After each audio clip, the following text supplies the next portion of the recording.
He sustained 2 knife wounds to his back, a testament to the formidable combat capabilities of the Lai Jingmen. Trained by both his concubine and Li Tai, Qi Bu Bao's strength ranked among the elite in the Tang dynasty, yet he had been wounded by mere Lai Jingmen operatives. The 1,000 from the mountain charged down, skilled in their own right, but against Lai Jingmen, they were akin to children facing adults. Undeterred, they pressed on, encircling Qi Bu Bao and Empress Changsun to shield them. Qi Bu Bao began to reload the cannon, recognizing its sole utility in this dire moment. Li Daozong was extracted from the pile of corpses, his eyes burning with rage, longing to rend Qi Bu Bao to shreds. He glared at Qi Bu Bao, who was preparing to take aim. Just as he was about to do so, Li Daozong turned and fled. The Lai Jingmen, bereft of orders, fell silent.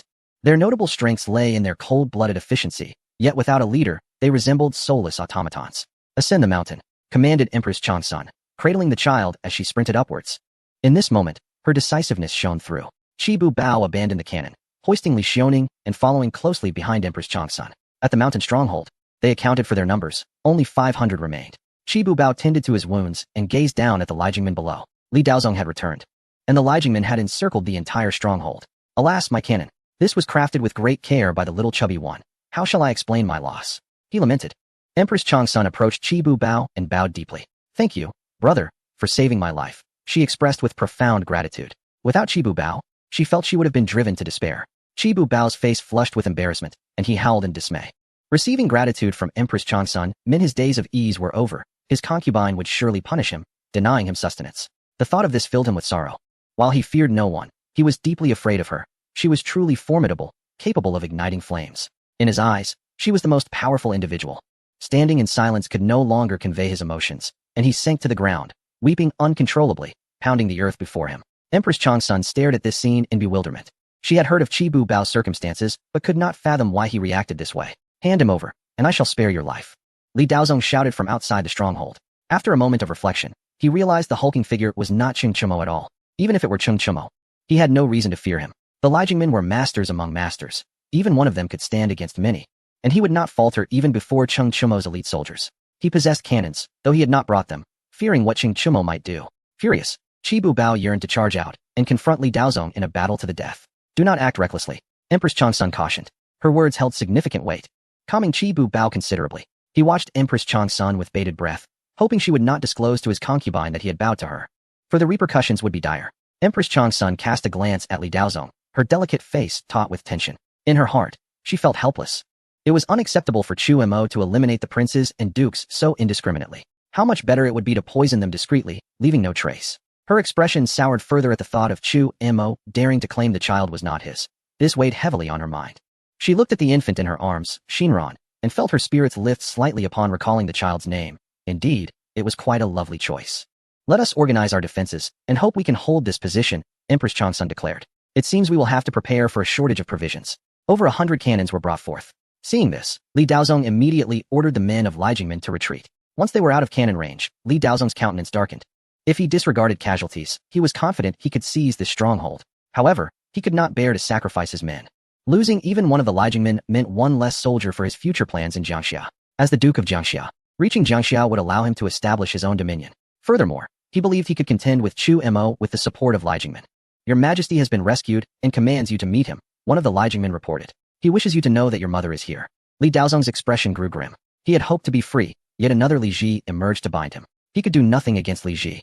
For the Lai Jingmen's primary duty was to protect the imperial family, and Li Ji was their foremost charge. Should he refuse to acknowledge Li Ji, the Lai Jingmen would no longer heed his command. A carriage arrived at the foot of the mountain, and a Lai Jingmen approached the window. Your Majesty, the Grand Commander has informed me that your mother is on the mountain. Inside the carriage, Li Ji's face was pale. He coughed repeatedly, and a maidservant beside him gently rubbed his chest until he felt some relief. The power struggle instigated by Chu Mo had dealt a severe blow to him. He did not harbor hatred for Chu Mo, for he feared him. Instead, his resentment was directed at Empress Changsun and Wu Meinyang. There was one person he dared not despise, Su Jingzong. It was surprising to many that Li Ji feared Su Jingzong. But the reason was clear. Su Jingzong's aptitude for manipulation was well known, not mere bluster. In just a few short years, he had become a formidable presence in the court. Li Ji worried that Su Jingzong might turn against him. If possible, he secretly hoped Su Jingzong would abandon his dark alliances and aid him against Chu Mo. Inform Li Daozong to capture her, he commanded. Yes, Your Majesty, the Lai Jingmen replied. Why did my father wait until the royal family was nearly annihilated before sending them forth? Had he acted sooner, Chu Mo would not have dared to act so brazenly. Li Ji muttered to himself. lamenting Li Shimin for not entrusting these individuals to him earlier. He realized too late that Li Shimin had prepared the Lie Jingmen to safeguard the last remnants of the bloodline. They would not emerge unless there was a threat of complete annihilation. If Li Ji wished to restore the kingdom using these people, it would be an arduous task. For self-preservation, however, it was feasible. It all depended on his actions. If he sought to reclaim the throne, he would have to exhibit exceptional patience, perhaps enduring 2 decades to succeed. If he could not restrain himself and acted prematurely, he would soon find himself at the imperial tomb seeking his father. At present, Chu Mo wielded power that even Li Shimin could not contest. Military might, technological advancement, and wealth were all in his grasp. There was simply no opportunity for rebellion, nor any chance of success. Outside the stronghold, Li Daozong raged upon receiving orders. Did Li Ji still believe himself an emperor? How dare he speak to his uncle in such a manner? Worthless. Without me, Li Daozong, you would still be imprisoned. Now you dare to instruct me? If you wish to capture Empress Changsun to coerce Chu Mo, then let him come himself. This king has no time for such antics, Li Daozong declared vehemently. The leaders of Lie Jingmen listened intently, yet showed no reaction. Such matters were of no concern to them. They had fought their way to their current positions, where strength dictated leadership. Li Daozong was an exception. This was the rule of Lie Jingmen. Apart from him, other leaders would change several times a year, often eliminated in the process. I believe we should launch an all-out assault on the stronghold, even if we cannot capture anyone. We cannot allow them to continue living so comfortably, one of the leaders suggested. The others nodded in agreement. Witnessing those inside thrive was more unbearable than their own deaths. Especially that foolish giant. They should allow him to kill more Lie Jingmen. Only by doing so could their positions be secured, for there were too many Lie Jingmen. This was the inherent flaw of Lie Jingmen. While their combat prowess was formidable, they were also prone to infighting. Should an opportunity arise to eliminate a rival, they would show no hesitation. Li Daozong regarded the leaders, a bitter smile forming within. He was unfamiliar with any of them. Those he knew were dead. These individuals were somewhat deranged. Then we shall attack, Li Daozong resolved. He had no choice but to comply, as the consensus among all leaders must be executed. Even if he was the Grand Commander. Even if he disagreed, the leaders would proceed with their plan.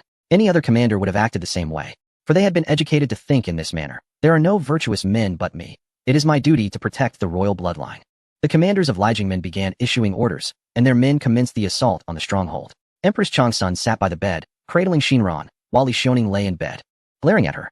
It is this troublesome woman who has brought this upon us. If it were not for her, how could so many surround us? She huffed. Do not feign pity here, it is futile. I, Li Xiaoning, am not so easily deceived. She begrudgingly extended a hand and pinched Empress Changsun's rear with force. A satisfied grin spread across her face. It was quite gratifying. Empress Changsun gasped in surprise, likely bruised, for Li Xiaoning's grip was no trifling matter. She shot a resentful glance at Li Xiaoning. This is not my fault. It is all the doing of Chu Mo, Empress Changsun retorted. Li Xiaoning smirked, her gaze laced with derision. You boast about how women can hold up half the sky, yet when trouble arises, you pass the blame. Why do you not hold yourself accountable? Are you unaware of how significant the question of paternity is to a man? You feel wronged? Huh, how shameless. Li Xiaoning continued, her anger escalating.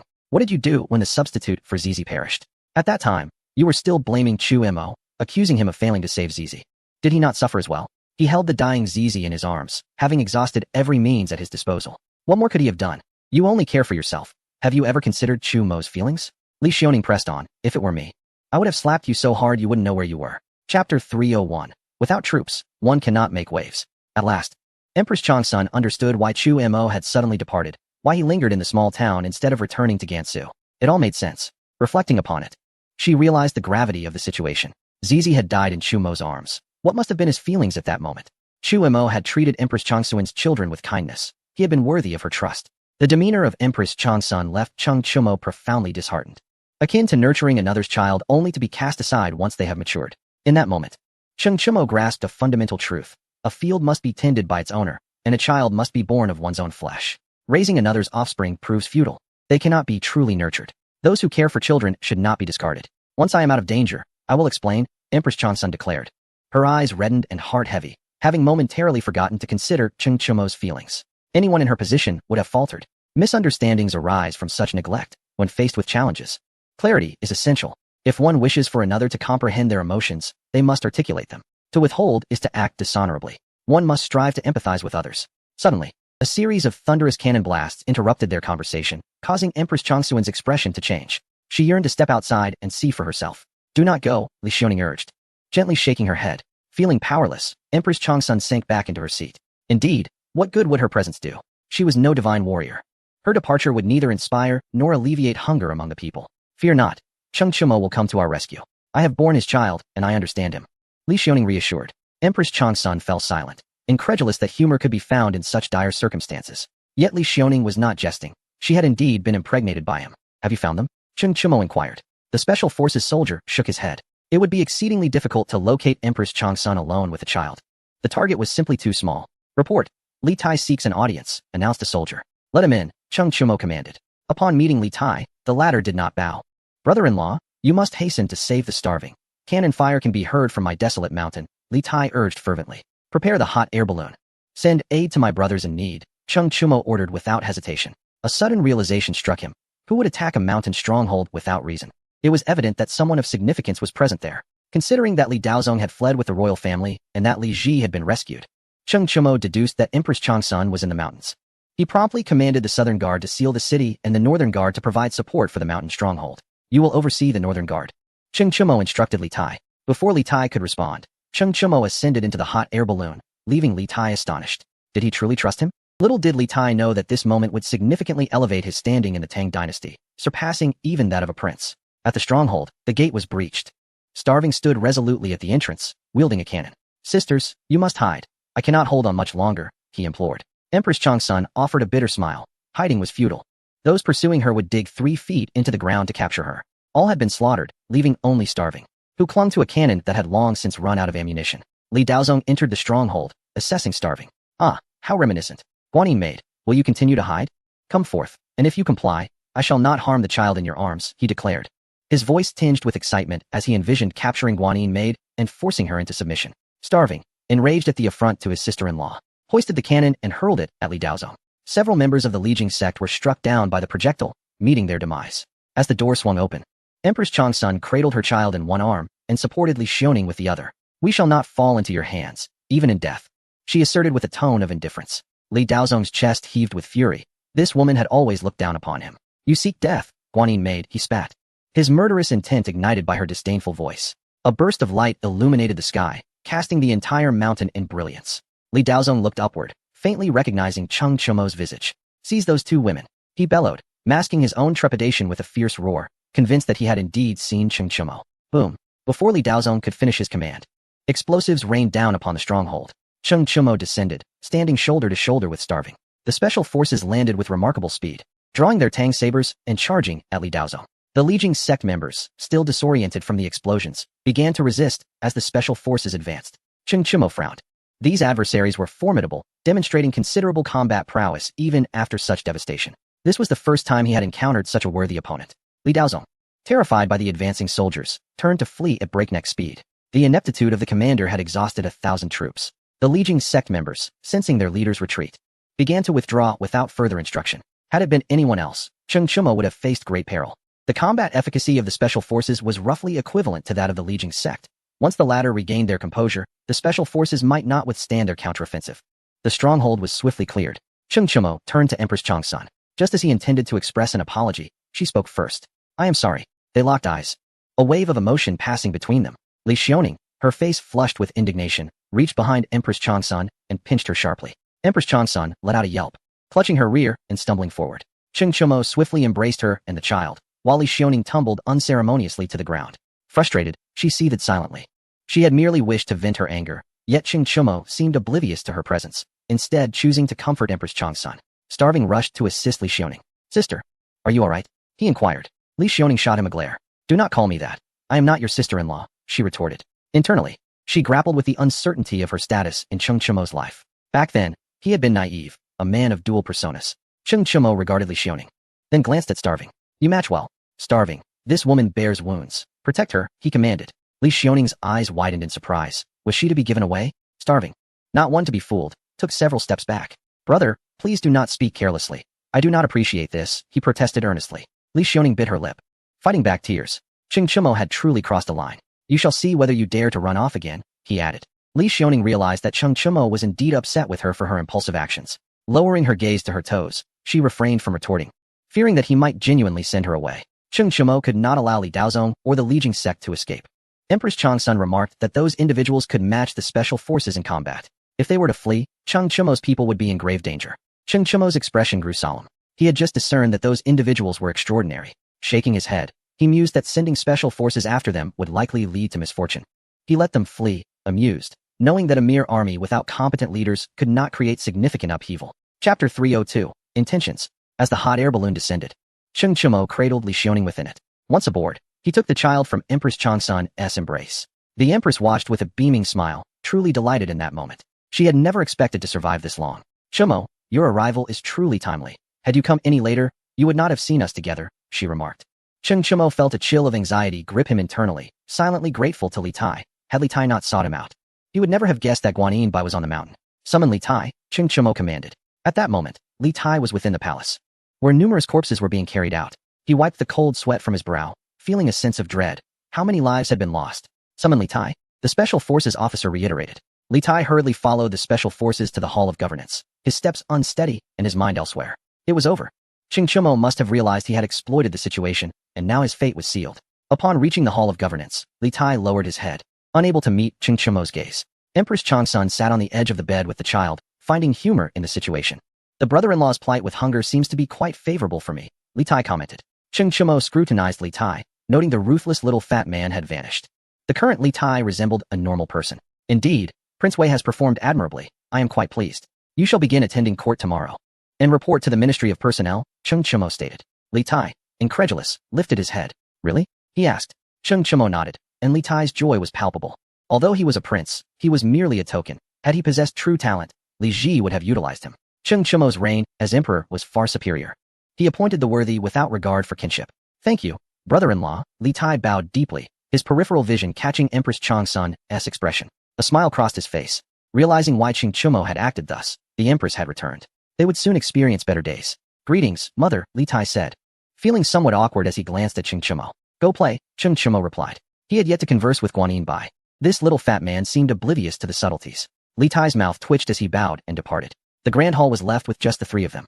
Empress Changsun felt a complex mix of emotions upon returning to the Hall of Governance, which had transformed beyond recognition. What are you looking at? By the way, be cautious of the Li Jingmen. Those people are not to be trifled with, Empress Changsun advised. Cheng Chumo's countenance darkened.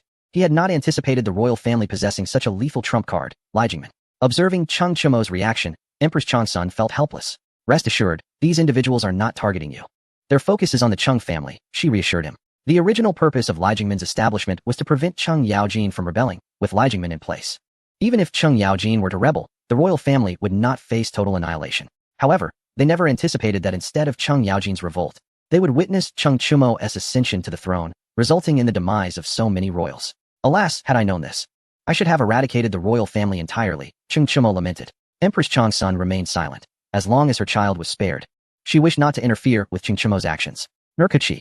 This incident had illuminated a truth for Empress Changsun. It was never her influence that could sway Cheng Chumo's decisions. Regardless of her qualities, Cheng Chumo would not alter his course for her. What mattered to him was her genuine affection. Without that sincerity, he would truly cast her aside. Empress Changsun gazed down at her sleeping daughter in her arms, her heart swelling with sweetness.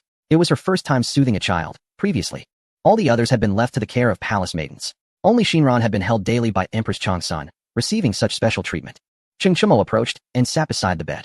Empress Changsun blinked, saying, "Do not let Li Daozong escape. He still wishes to abduct me. Is it possible to spare Li Ji?" Her voice dwindled, knowing that releasing Li Ji would signify a precarious shift in Cheng Chumo's rule. Few were loyal to Li Ji in the Grand Tang dynasty, yet due to ancestral blessings, many remained loyal to Li Shimin. Those individuals would undoubtedly revert to loyalty towards Li Ji. Furthermore, the regional governors might exploit Li Ji for rebellion. Cheng Chumo was well aware of the enmity between himself and the governors. Let Li Ji go wherever he pleases, do whatever he wishes, Guanyin Bai. Do you truly believe I, Cheng Chumo, am incapable of dealing with Li Jingmen? I shall train the new army, utilizing Li Jingmen to hone their skills, Cheng Chumo declared. After speaking, he glanced at Empress Changsun, who had already drifted into slumber. Upon hearing Cheng Chumo's assurance not to harm Li Ji, her previously anxious heart settled, and she fell asleep. Cheng Chumo smiled softly, tucking the blanket around Empress Changsun before placing Shinran into the crib and stepping out of the grand hall. The special forces awaited outside. Pursue them using the hot air balloon. Bombard them incessantly, Cheng Chumo commanded. The special forces complied. Cheng Chumo was reluctant to let these seasoned soldiers continue to risk their lives. In a few years, they would retire. He wished to provide them with a fitting conclusion. He did not want those who had served him to meet tragic ends. The special forces knelt on one knee. During their time in the mountain stronghold, they had wished to pursue Li Daozong but had been halted by Cheng Chumo. Understanding their leader's intentions, they did not wish to engage in reckless endeavors. This, however, was misguided. Without fervor, How could they possess any fighting spirit? Observing the special forces kneeling before him, Cheng Chumo chuckled lightly. You number 300 now. This year, I will arrange for your retirement. The military will undergo reforms, and soon you shall swell to 30,000. At that time, who in the world would dare to challenge you? Cheng Chumo proclaimed. The special forces remained unresponsive. They still preferred the thrill of battle. Cheng Chumo's expression darkened. These soldiers were only responsive to harshness. Reasoning with them was futile. What wisdom could one impart to a soldier who could only count to 9? Get up. Do as I command without question. There shall be no dissent. Now, go and commence the bombardment. Anyone who disobeys will face 3 years of washing socks and undergarments. Cheng Chumo asserted. The special forces shuddered at the mention of 3 years, springing to their feet to fuel the hot air balloon. The range of the hot air balloons had increased exponentially. Gansu was a treasure trove of oil. Sun He and the others had already discovered the method of refinement. The special forces set off. Cheng Chumo rubbed his forehead, feeling exhausted. Wu Mingyang rushed over, her eyes swollen from crying, and threw herself into Cheng Chumo's embrace. Wu, brother-in-law. It's terrible. My mother. Wu Mingyang wept. Before Li Ji departed, he had gone to the Wu family, venting all his resentment towards Wu Mingyang upon her mother. Cheng Chumo's expression darkened, silently cursing Li Ji for being no better than Li Shimin. As long as she is unharmed, I will deal with Li Ji, Cheng Chumo promised. Wu Mingyang wept, unwilling to accept assistance from Cheng Chumo. She was determined to make Li Ji pay the price herself. Her brother-in-law, Li Ji, would undoubtedly head to Jiangxia. Once there, his escape would be thwarted by its defenses. Wu Mingyang asserted as she rose from Cheng Chumo's embrace. Cheng Chumo nodded in agreement. Jiangxia possesses artillery. We must not allow them to acquire it, she added. This task is your responsibility, Cheng Chumo replied. It was clear to him that while many might underestimate Wu Mingyang, he would not be among them. She was, after all, the empress. Chapter 303. Finding an excuse to leave Chang'an in the early morning. Cheng Chumo and Empress Changsun were aroused by Xinran. Sitting in the carriage, Xinran gazed at her parents with an air of indignation. The two embraced, fortunately. The mother still had a garment to cover herself with, and a hair tie was wrapped around her wrist. Noticing her daughter's worried stare, Empress Changsun hastily pulled up the blanket, playfully pinching Cheng Chumo's waist. She felt vexed. He had intruded upon her peaceful slumber the previous night. Cheng Chumo immediately sat up, rubbing the spot where she had pinched him. It hurts, he exclaimed. Father, Xinran called out, her articulation unclear yet unmistakable. Cheng Chumo widened his eyes in surprise, quickly moving to her side and lifting her into his arms. You're wonderful, he exclaimed with excitement. Empress Changsun shot Cheng Chumo a sly glance, pondering who had claimed the girl was not his. You shameless man, she thought. Xinran clung to Cheng Chumo's neck, making a face at Empress Changsun. Father always praises me, while mother only scolds. Empress Changsun sighed, realizing that her daughter's demeanor changed entirely upon returning to Cheng Chumo's side. Just wait until your father leaves. I will deal with you then, she mused. After a brief moment with his child, Cheng Chumo donned his yellow dragon robe and departed from the Lijing Hall. Making his way to the Taiji Hall, the ministers had arrived even earlier than he. Each bore dark circles under their eyes, having been exceedingly busy with the re-examination of all cases, an opportunity for redemption. Should any miscarriages of justice arise again, there would be dire consequences. If there are matters to discuss, present them. If not, you may retire, Cheng Chumo declared. With no eunuchs to announce him, they had all been eliminated. Fang Yizhi stepped forward and bowed. The absence of eunuchs in the palace is quite inconvenient. I beseech your majesty to summon some from Goguryeo, he proposed. The rationale for summoning from Goguryeo was clear. Those individuals were swift and dexterous, making the castration process easier. They were undoubtedly high-quality eunuchs. Cheng Chumo promptly rejected the notion, asserting that he no longer wished to employ eunuchs. The people of Goguryeo are human too. This treatment is unjust. We ought to leave them be, for they already suffer from inferiority. How can they be considered the greatest in the universe if we treat them thus? He reasoned. The palace does not require eunuchs. Let the number of palace maids be doubled. Fang Yizhi acquiesced with a bow. He was the eldest son of Fang Xianling, a scholar by nature, noted for his diligence. Wu Mingyang entered the hall, bowing respectfully. I pay my respects to my brother-in-law, your majesty, she said. Cheng Chumo paid no mind to her address and turned to the generals. You shall assist Wu Mingyang in capturing Li Ji, should he seek to create turmoil. Ensure he finds eternal rest, he commanded. The generals nodded in agreement. Cheng Chumo then addressed the others, surprised to hear of the return of the outlaw Zhang San. Are there any pressing cases at hand? He inquired. Zhang San nodded. Indeed, there is a particularly troublesome case. He began recounting a tale that Cheng Chumo listened to intently. A group of bullies had killed a villager's mother, and years later, the villager returned to exact revenge, annihilating the bully's entire clan. Upon hearing this, Cheng Chumo asked, how do you plan to handle it? Zhang San paused before responding. The law is unforgiving, he stated. Cheng Chumo shook his head. That cannot be the case. The law must not overshadow humanity. Justice should not reside above morality. If the law supersedes morality, it is no longer law but rather mere punishment. The villager is innocent, and the bullies must have surviving relatives. Their family shall be exiled, he decided, issuing a final verdict. Zhang Xin did not contest, acknowledging Cheng Chumo's wisdom. The dignity of the law must be upheld, and Cheng Chumo stood above it, granting him the authority to do so. The ministers remained silent, disinterested in such trivial matters. After the verdict was announced, the city of Chang'an erupted in fervor. The populace buzzed with gossip, having expected the villagers' demise. None had anticipated such an outcome. The bullies were left dumbfounded, and the people no longer feared them, having seen a precedent set. With the understanding that harming bullies was without consequence, the common folk felt emboldened to seek retribution. There was no need for a campaign against organized crime. The bullies vanished of their own accord. Who would dare to stir trouble? Death awaited the reckless, alongside exile for their families. The bullies, once formidable, found themselves powerless when the people no longer feared them. A new case emerged in Chang'an, piquing the interest of the populace. After laboring for a landlord, the workers were denied payment. When they sought their due, the landlord colluded with the local officials to accuse the workers of maliciously demanding wages. Upon learning of this, Zhang San felt an urge to strangle the official. Failure to resolve this case would surely invite Cheng Chumo's scorn. Ultimately, the landlord faced ruin, while the official was exiled. With such precedents established, landlords became compliant, no longer daring to withhold wages. Eager to share his triumph with Cheng Chumo, Zhang San arrived at the palace, only to be taken aback upon discovering Wu Mingyang presiding over affairs in Cheng Chumo's absence. Cheng Chumo had taken his daughter out for leisure, ostensibly to pursue Li Ji. In Fufeng County, a large carriage rolled steadily along, accompanied by special forces on horseback. This was the price for plotting against Cheng Chumo. Inside the carriage, a young widow cradled her child while Empress Changsun embroidered beside her. Cheng Chumo scrutinized a map, confirming Li Ji's intention to travel to Jiangxia. Regrettably, Wu Mingyang had already sealed off his route, forcing him to divert toward Xiazhou. Aware that Cheng Chumo was in pursuit, Li Ji dared not turn back to confront him. For without access to Jiangxia's artillery, he would be significantly weakened. Moreover, he was not the sole occupant of Lijian Gate. Li Daozong, who had grown increasingly discontented with Li Ji, was also present. Li Daozong intended to secretly make his way to Jiangxia, while Li Ji clung to his imperial dignity, insisting on maintaining appearances. In such dire circumstances, what relevance did appearances hold? He found himself relentlessly pursued, akin to a hunted animal. Xiazhou remained their only viable destination. They dared not venture south, or to Yuzhou. Their only hope lay in Xiazhou, where the governor, Liang Luoren, was an ally of Li Ji. Only by controlling Xiazhou could those loyal to Li Ji find refuge and gather their forces. Cheng Chumo followed closely behind, 100 miles from Lijian Gate. Li Ji was en route to Xiangzhou, with the world traversing its pathways. After delivering the child to Gansu, they would return. Ma Zhou stood beside the carriage, ears perked, casting a glance at the miscreants, a bitter smile forming upon his lips. It became evident why Cheng Chumo was privy to all matters. The nefarious knew to heed his words. Did anyone still harbor secrets? He meticulously surveilled, ready to disturb him should he alter his course. Ordering Wang Xuanzi to eliminate Gao Zhuli and then proceed to the greater Xing'an range. Cheng Chumo remarked, casting a glance at the young widow, who cradled her child with affection. The widow, puzzled by Cheng's gaze, continued her playful embrace without inquiry. Cheng then turned his attention to Empress Zhangsan, who bore a wolf head tattoo on her left breast.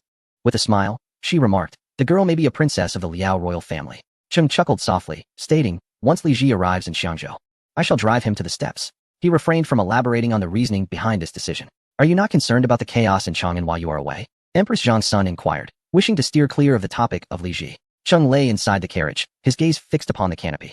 Silent waters do not leap over the Dragon Gate. I desire for Chang'an to be stirred, to witness who dares to emerge and seek their demise, he declared. Zhangsun was left speechless, pondering whether this was merely a fishing endeavor. The ministers were hardly naive. In Chang'an, the dignitaries convened, pondering the emperor's intentions. What does his majesty mean? What does he seek? Li Chong, now graying and a venerable elder of the Li clan, asked. Let us not forget the emperor's origins. He was a butcher, and butchers thrive on slaughter. I assure you, he is deliberate. Those who dare to act recklessly shall meet a grim fate. Cui Wenqing remarked with a knowing smile, now a significant figure as the Minister of Personnel. The others nodded in solemn agreement. They were all too familiar with Cheng Chumo's character, having suffered under his hand in recent years. We must diligently fulfill the emperor's directives. Inform your clansmen that cases must be reviewed with care. Those who face calamity must bear their own burdens, Cui continued. The ministers concurred, yet a few remained unconvinced, believing that even someone as formidable as Cheng could not govern all affairs of the realm. Cui, observing their skepticism, opted not to elaborate further. Some wished for demise. And so be it, as long as they did not implicate others. Furthermore, the emperor had spoken of innovation. Each year, a new invention must be presented, or they would forfeit their noble status, Cui stated, leaving no room for further discussion. After the assembly, Cui Wenqing visited Dan Temple, where Cheng Chumo as senior monk was indulging in wine and meat. You've led me astray, and should I wed again, I would shatter all vows, the monk remarked. Rising upon seeing Cui, young Cui, assist me with an idea. I wish to propagate Buddhism to other nations, he proposed. Chui shot him a disapproving glance, knowing he was merely idle. Your junior has decreed that each household must present an invention. Failure to do so results in punishment, Chui reminded him. Upon mentioning inventions, the monk's eye sparkled. I've installed a generator on a carriage, making it swift, yet I cannot solve the power issue. I cannot very well attach a windmill to it, he lamented. Chui remained silent, leading the monk to the backyard where a carriage equipped with a generator and a long wire awaited. After several experiments, Chui resolved to construct a carriage with a windmill. If I could present this to Cheng Chumo, he would surely be impressed, he mused. The monk replied, if this succeeds, we shall be comparable to Zhuge Liang. With excitement, Chui noted the monk's enthusiasm, as if he had rediscovered a purpose in life. If they could create a carriage that moved without horses, they would indeed rival Zhuge Liang's ingenuity. Some claimed Zhuge's wooden oxen were mere handcarts, but such notions were foolish. How could a simple cart ascend to the heavens? The principle of the wooden oxen likely involved the art of lightness, a deft interplay of footwork. There lingered a possibility that Zhuge Liang was a time traveler, having devised electric vehicles, leaving future generations unable to replicate such marvels. The monk chuckled at this thought, eager to boast to his junior and lead Buddhism into expansion. Young Chui, you must strive. I will finance, and you shall labor, with the credit yours while I handle the boasting, he declared, and Chui laughed heartily, pondering Cheng Chumo's adeptness and friendship, wishing he had such a brother. Meanwhile, Cheng Chumo had arrived in Hanoi, where, due to the plague, 9 out of 10 households lay abandoned, villages left desolate. Empress Zhongsun seethed in anger at Li Ji, questioning why he had not acted during the disaster. Cheng had solutions, yet he did not cooperate, leading to a drastically different scenario. The carriage halted as she spotted a young girl holding the hand of her little brother, both foraging for wild vegetables. Disembarking, she approached them, Cheng following closely. Where are your parents? She inquired. The 7-year-old girl, timid and sheltering her brother behind her, replied.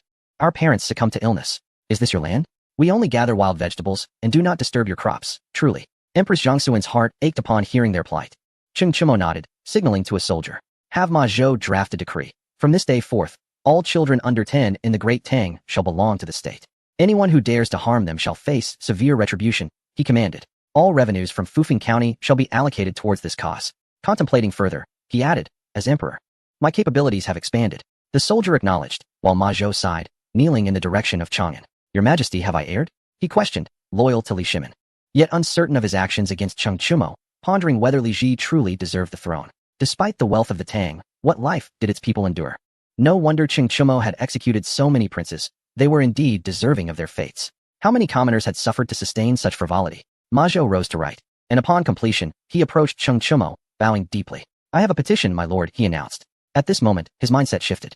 Li Shimin was indeed a discerning talent scout, yet Ma Zhou no longer wished to be a steed of remarkable distance. Cheng Chumo extended his hand to take the memorial, perused it briefly, and then affixed the jade seal without hesitation. Proceed, Cheng Chumo declared. Ma Zhou then turned his gaze toward Empress Changsun, who knelt before a young girl, using a handkerchief to wipe her face, before removing a bracelet and offering it to the child. The girl waved her hands in refusal, prompting a gentle smile from the Empress, who affectionately ruffled the girl's hair. Be good, this is a gift from your sister, the Empress said. Inside the carriage, Li Xiaoning muttered under her breath, how shameless, at such an age, to have a little girl call you sister. Stepping down from the carriage with a bundle in hand, she approached the girl and stuffed the package into her arms. Sister has brought you food and clothes, Li Xiaoning announced.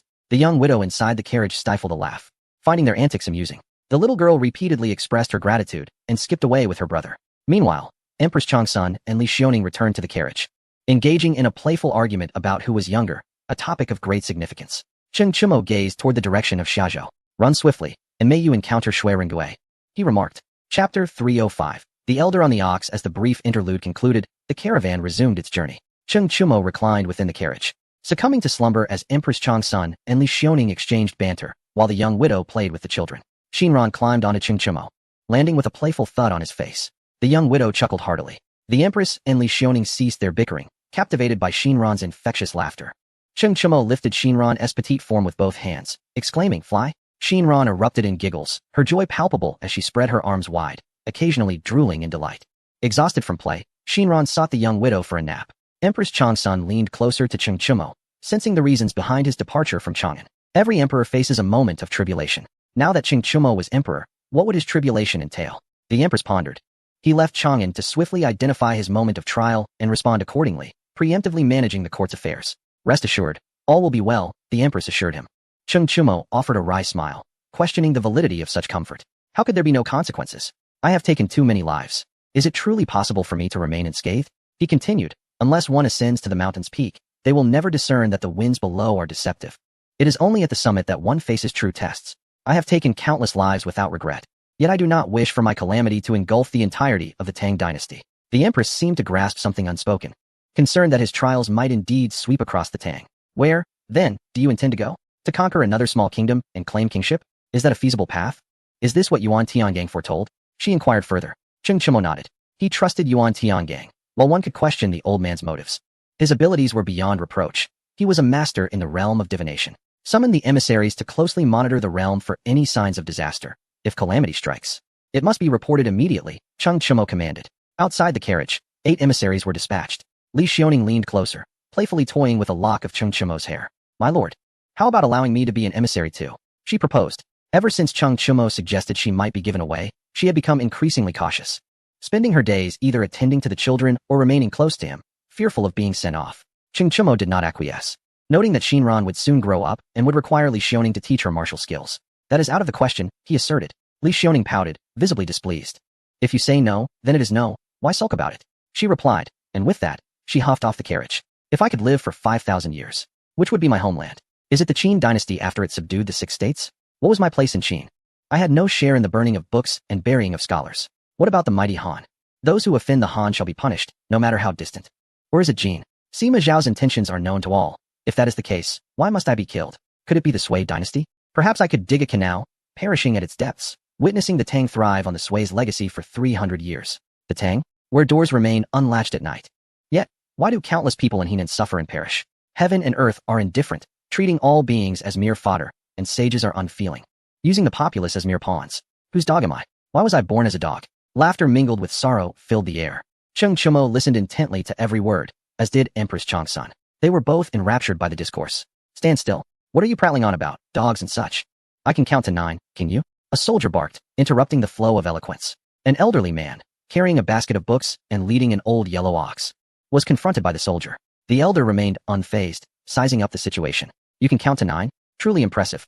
I have spent my life studying and still struggle to distinguish 1 from 2, he replied with a wry smile. The soldier scoffed, pathetic. If after a lifetime of study you cannot tell 1 from 2, let me enlighten you. When the yoke falls, it signifies 1. 2 yokes signify 2. 9 yokes signify 9. The elder stared blankly at the soldier, and after a moment, he crouched down to draw. 9 horizontal lines appeared as he counted them aloud. 1, 2, 3, 4, 5, 6, 7, 8, 9. The soldiers crouched down to observe. That is incorrect. 1 is 1, and 9 is 9. They must be written separately. Look at mine, the soldier insisted, demonstrating his method. He began to draw, first 1 line, then another in a different place for 2 lines, and so forth. After completing his illustration, he pointed at his work. Old man, learn a thing or two. This is 1, just as we check our ears. The elder appeared bewildered by the soldier's words. Cheng Chimo, watching from the carriage window, witnessed the amusing exchange. Empress Changsun stifled her laughter, having witnessed such absurdities before. The soldiers truly did examine ears in such a manner. After a long pause, the elder stood and bowed to the soldier. I have been enlightened. 1 is indeed 1. And 2 is 2. My living for 5,000 years bears no relation to which dynasty I belong. If I was born in the Qin, I am a Qin person. If in the Han, I am Han. If in the Tang, I am Tang. Ha, I understand now, he declared. The soldier beamed with pride, secretly grateful to their lord for teaching them arithmetic. The elder burst into laughter, mounting his yellow ox. As he passed by the carriage, the ox paused. 1 is 1. 2 is 2. 9 is finite yet can extend infinitely, as can sin. It is sin itself, and it bears no relation to you, the elder proclaimed. Cheng Chimo clasped his hands in respect as a strong wind swept through, stirring up dust. Moments later, the haze dissipated. That old fellow certainly moved quickly.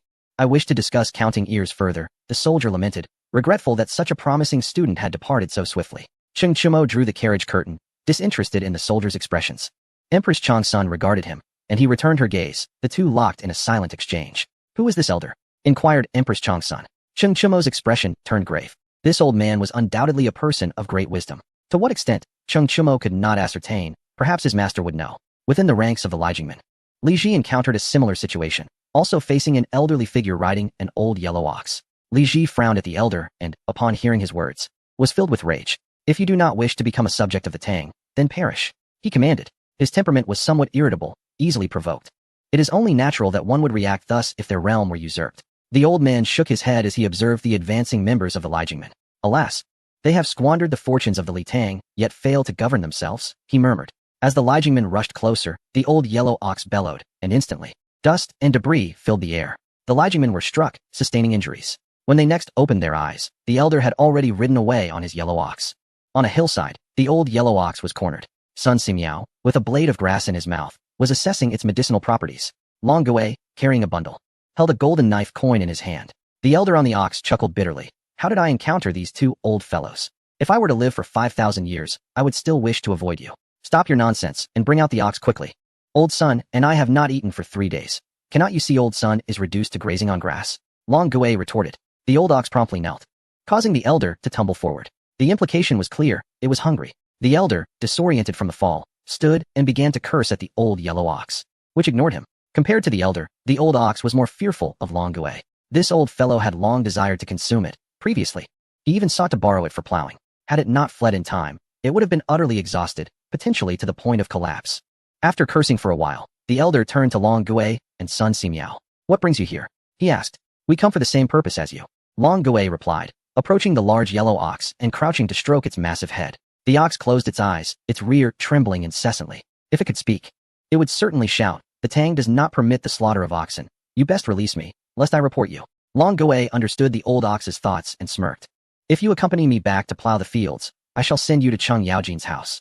There are 1,000 ways for Cheng Yaojin's oxen to meet their end. Would you care to try? Long Gui taunted. The old ox widened its eyes, stood, and nudged against the rope with its head. Long Gui smirked. Dealing with the old ox was indeed effective with Cheng Yaojin's influence. The elder nearly choked in frustration at the old ox's cowardice, a mere word rendering it frightened. He dusted himself off and remarked, Your apprentice is quite impressive. Those special forces are commendable. All of them are talents. Long Gui felt a swell of pride, well aware of his apprentice's capabilities. Can you assist me in gathering herbs? There is no need for excessive chatter, Sun Simiao stated. Having consumed some herbs and squatting on the ground, pressing his hands against his stomach. The herbs, when combined with others, could alleviate intestinal dryness. The elder gazed at Sun Simiao, a smile appearing instantly. He was being mocked. The medicine king was merely tormenting himself. Old Sun, why are you so harsh on yourself? He inquired. Sun Simiao ignored the elder, pondering how someone engaged in farming could comprehend the burdens of a healer. Without strictness towards oneself, how could one discover remedies? I have completed the compilation of my 1,000 gold prescriptions, Sun Simiao declared proudly. Long Gui chuckled quietly to himself. Old Sun had finally grasped the significance of wealth and the importance of compiling the 1,000 gold prescriptions. The recent plague had enlightened them.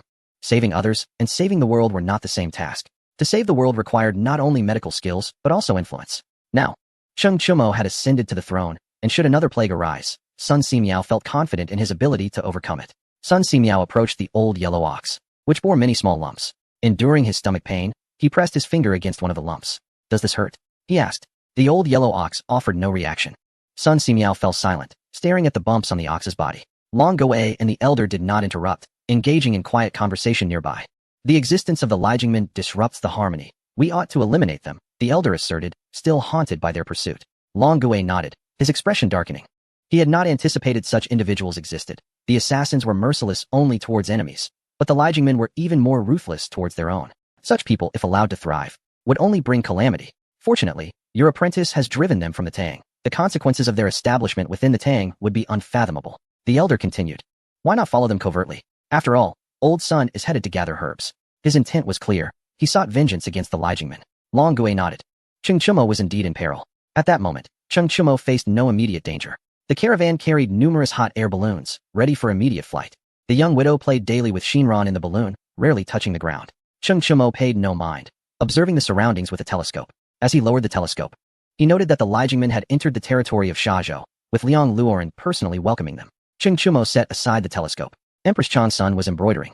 She paused to glance at Cheng Chumo. She had been restless for several days, concerned about the Li Jingmen. Fortunately, they had not made a move. It was not that the Li Jingmen had refrained. They had attempted several times, thwarted each time by the elder and Long Gui, resulting in significant casualties. The elder was ruthless in his approach, leaving many dead. There is no need to continue following. Return to Gansu to train the new army, Cheng Chumo decided. Empress Changsun nodded in agreement. Cheng Chumo issued a series of commands, effectively sealing off Shazhou. Shazhou was quite easy to blockade, by obstructing the Yellow River. The Tang Navy could control all the ferry points, preventing the Li Jingmen from crossing. The caravan then turned, heading directly towards Gansu. The three elders were left bewildered. They were currently on a boat crossing the river when suddenly, the Tang Navy took action, controlling all ferry points and forbidding any passage. What is your apprentice doing? The elder inquired.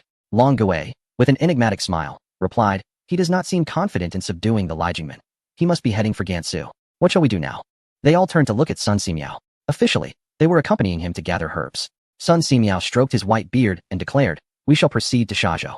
We cannot afford to delay our herb gathering." The two had no objections. In Gansu, Cheng Chumo returned to his riverside villa. At the entrance, 3 wild beasts lay sprawled, a tiger, a bear, and a giant panda. The trio exhibited an utter laziness, remaining motionless. Upon hearing a sound, the bear opened its eyes and saw Cheng Chumo standing upright, resembling a dutiful soldier. The tiger and panda were startled awake and also stood to greet Cheng Chumo and his companions. Cheng Chumo affectionately patted each of their large heads before entering the villa. Old Song also resided there, and upon seeing the young widow, a smile broke across his face. The widow, poised and graceful, smiled and nodded at Old Song. Amused, he thought to himself how she was showing off. However, the young widow quickly revealed her true nature, running to Old Song while lifting her skirt. Empress Zhang Sun returned home, weary from her travels during this time. It was indeed better to be home. Cheng Chumo approached Old Song. "Can you tell me now?" he inquired. Old Song nodded with a smile, knowing she could no longer keep it hidden. She revealed the widow's lineage to Cheng Chumo. After listening, he nodded in agreement with his own speculations. She was indeed a princess of the Liao kingdom. "Rest assured, I shall assist her in reclaiming her rightful place," Cheng Chumo assured. Old Song nodded, amused, as he mused on the inevitability of fate. "There may be some turmoil in the Liao kingdom," Cheng Chumo added. Old Song was already prepared for this, understanding that the widow's desire to become queen would inevitably lead to conflict. "Her name is Xiao Huan." "Not just the young widow," Old Song clarified. The widow paused in surprise. She had thought she had no other name, as everyone referred to her as the young widow, Xiao Huan. "The eldest daughter of the king of the southern courtyard," Old Song continued. Chapter 307. Chicken Xiao Huan stared blankly at Old Song, then turned to Cheng Chumo. "Woe is me. I am now a noble consort. How small is the Liao kingdom? I do not wish to be a princess," she cried. Old Song, speechless, pulled her aside to comfort her. Cheng Chumo chuckled softly. He wandered to the entrance to amuse the beasts. The panda fetched numerous fish to feed the other two. The bear, feeling envious of the panda's pet ownership, sought to catch its own. Together with the tiger, it roamed in search of pets. The tiger caught a wild chicken, which amusingly turned its rear before crowing, appearing proud until it realized its predicament. It thought that by turning its rear, others would not recognize it as a wild chicken. Cheng Chumo, observing from a distance, found the scene quite entertaining. The bear climbed onto a donkey, which wore a nonchalant expression, opening its mouth as if to bite the bear. Enraged, the bear could not tolerate the disobedience of its pet. After procuring some rope from who knows where, it fashioned a bit for the donkey. The donkey's braying sounded painful, almost as if it were straining more than during defecation. The donkey brayed a few times, indifferent to the situation. The bear, irritated, covered its rear and slapped the donkey across the face with its paw. Cheng Chumo nodded in approval. The bear exhibited a knack for training. A well-trained donkey could equal the worth of 5 good dogs. Seeing Cheng Chumo nodding, the bear exerted even more effort to discipline the donkey. The tiger glanced between the donkey and the wild chicken, swiftly striking the chicken dead. Disinterested in eating it, the tiger disdainfully pushed it aside. It then gazed toward the distant peaks, contemplating. These mountains were inadequate, half-hidden and lacking integrity. A mountain is merely a mountain, and no amount of decoration can conceal its darkness. With a roar, the tiger bellowed at the distant peaks, seemingly delivering a harsh rebuke. The panda, mimicking the tiger, let out a loud call. Cheng Chumo rose and patted the donkey's head. "Clean up. We shall make dumplings tonight," he instructed. Before the bear could agree, the tiger seized the donkey by the neck. The bear assisted in restraining it while the panda watched eagerly, unconcerned about eating the donkey. Its primary goal was to silence the donkey's unpleasant braying. Cheng Chumo left the villa and headed to the small town, directly commanding Li Bin to issue a conscription notice for a force of 1,000 men. He then sought out Sun He to instruct him on the production of new military uniforms. The conscription notice was posted, and within a day, the news had spread to the surrounding populace. They were aware of Cheng Chumo's plans to train a new army. As the current emperor, Cheng Chumo's status elevated the demeanor of the citizens. They walked with pride, merchants boasting more than ever, pointing fingers wherever they went. Backed by the mighty Tang dynasty, who would dare provoke him? The difference in lifestyles between the sickly and the warlike emperor was stark. The former lived in trepidation, while the latter inspired a wild, fearless populace. In a fortnight, 20,000 new recruits stood in formation outside the small town, ready for Cheng Chumo's inspection, clad in camouflage uniforms. With the current manufacturing capabilities of the Tang dynasty, such garments posed no challenge. Equipped with steel helmets and long rifles, Cheng Chumo stood atop the city walls. Li Bin, seated just behind him, exuded confidence, claiming that the emperor had given him a position of importance. "Your Majesty, we have 20,000 new soldiers, organized into battalions of 1,000, with 3,000 per day and 10,000 per regiment, culminating in 2 regiments," Li Bin reported, his voice tinged with excitement. Who could have anticipated that Cheng Chumo would ascend to the throne? Those who associated with him would surely elevate their own standing. Who would dare challenge Li Bin now? Cheng Chimo nodded. Each soldier shall be armed with a rifle, with 100 men assigned to a heavy artillery piece and 3 light cannons. Li Bin continued. Cheng Chimo was pleased with this arrangement. Attention, he bellowed, stretching his neck. With synchronized footsteps, the recruits responded. Cheng Chimo silently approved. Their basic training was complete, and they were ready to depart for Xiazhou. He could journey across the grasslands without passing through Henan, a route with which he was intimately familiar. The new army's commander posed a challenge for Cheng Chimo, as he was uncertain whom to appoint. Just as he pondered this dilemma, Li Jun arrived at the city walls with a young man in tow. Upon seeing Cheng Chimo, Li Jun bowed respectfully. The young man was Li Jing's successor, holding a position of higher esteem than even the clan leader. Li brother, what brings you here? Cheng Chimo inquired, glancing at the young man. The youth gazed intently at Cheng Chimo, his eyes unwavering. Li Jun felt a sense of pride. The clan's younger generation was impressive. Brother Cheng, as I see you training the new army, our clan has gathered 2,000 warhorses over the years. I present them to you, Li Jun declared. Cheng Chimo turned to Li Jun, a smile playing on his lips. They shared a knowing laugh, understanding that Li Jun was essentially seeking to secure a position for himself. I am in need of a horseman, Cheng Chimo replied. Can just anyone become the commander of the new army? What a jest. No matter how deep your background, it's simply one T suffice. The young man's face flushed with indignation. He felt humiliated by the emperor's words. Unable to endure the slight, he bowed once more before turning to leave. He had intended to storm away, but refrained. Li Jun chuckled. How about that? He asked, knowing the young man's feelings all too well. Neither he nor Cheng Chimo took offense at the youth's attitude. After all, could one truly call a young man who was not brash? Not bad. Let him lead horses for a few years. I shall teach him, Cheng Chimo remarked. The presence of Li Jing here is significant. Without him, Cheng Chimo could not have ascended to the throne so smoothly. The mere mention of Li Jing symbolizes the military, a weighty matter that requires no further elaboration. Li Jun expressed his gratitude, and he would undertake the necessary persuasion himself. After Li Jun departed, Cheng Chimo turned to Han Tuesday. You have followed me for many years. It is time for you to hone your skills, Cheng Chimo said. Han Tu knelt on one knee in response. From this moment forth, he shall be my mentor. Go ahead, Cheng Chimo instructed. Li Bin, filled with envy as he watched Han Tu depart, stood from his wheelchair. My lord, look, I can take a few steps too. Shall we recruit another division? I wish to give it a try, Li Bin suggested. Cheng Chimo shot him a glare, offering no retort. You may as well remain seated. The wheelchair needs you, Cheng Chimo replied. Upon the conclusion of the inspection, Cheng Chimo returned to the waterside villa to convene a meeting. It was straightforward. This journey to Xiazhou is perilous, and Cheng Chimo did not wish to bring too many people. Empress Changsun had no desire to accompany them. Among the women, only CZ wished to follow. The widow Xiao Huan did her utmost to avoid Cheng Chimo's gaze. She did not wish to go, fully aware that this trip might lead to her not returning. Cheng Chimo looked at Xiao Huan, who was on the verge of tears. I must care for the children. I do not want to go, Xiao Huan said. Old Song's words to her had been in vain. Empress Changsun departed with the women, leaving the hall for Cheng Chimo and Xiao Huan. Xiao Huan lowered her head. Truly reluctant to go, what if she arrived there without Cheng Chimo to protect her? She cherished the feeling of being shielded by him. Consider it a diversion. No one can compel you to do what you do not wish to do, Cheng Chimo remarked, approaching Xiao Huan and extending his hand before her. She placed her hand atop his. You said it. You cannot force me to stay there, Xiao Huan replied, her eyes nervously blinking. Only when Cheng Chimo nodded did she feel reassured. In Chapter 308, Han Tu opened fire. Ultimately, Xiao Huan agreed to accompany Cheng Chimo. Old Song presented a letter to Cheng Chimo.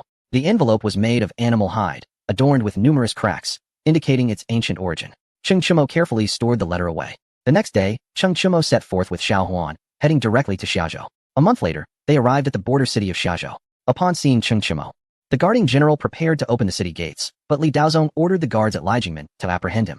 From atop the city wall, the general regarded Cheng Chimo with disdain. Cheng Chimo, if you have the capability, come and attack, Li Daozong taunted.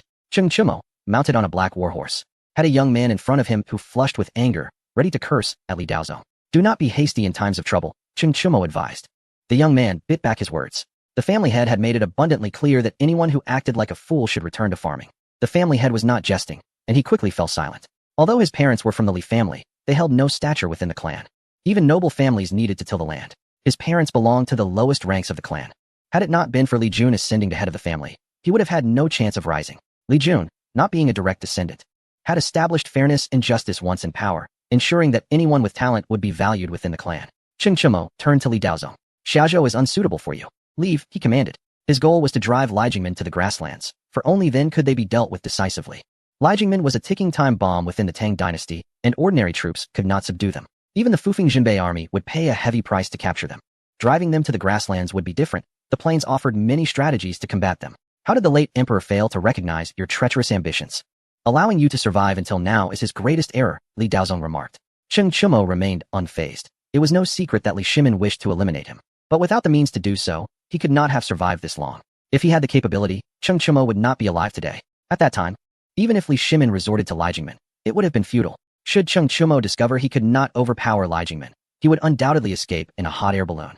Who could capture him? Historically, Wu Meinyang ensured that Li Ji met his end peacefully due to Li Jingmen. After Li Ji's death, Wu Meinyang employed her means to incorporate Li Jingmen, transforming them into her sharpest weapon. Let us test the firepower, Cheng Chumo instructed. Han Tu complied, waving the command flag, and both heavy and light artillery began to fire in unison. Within the span of a tea break, the city walls of the border town were reduced to jagged ruins. Some sections still bore traces of their former structure, while others were blasted into deep craters. Li Daozong, in a frenzy, ran about, stumbling several times as he fell forward. He rose and continued to flee, even leaving behind his shoes.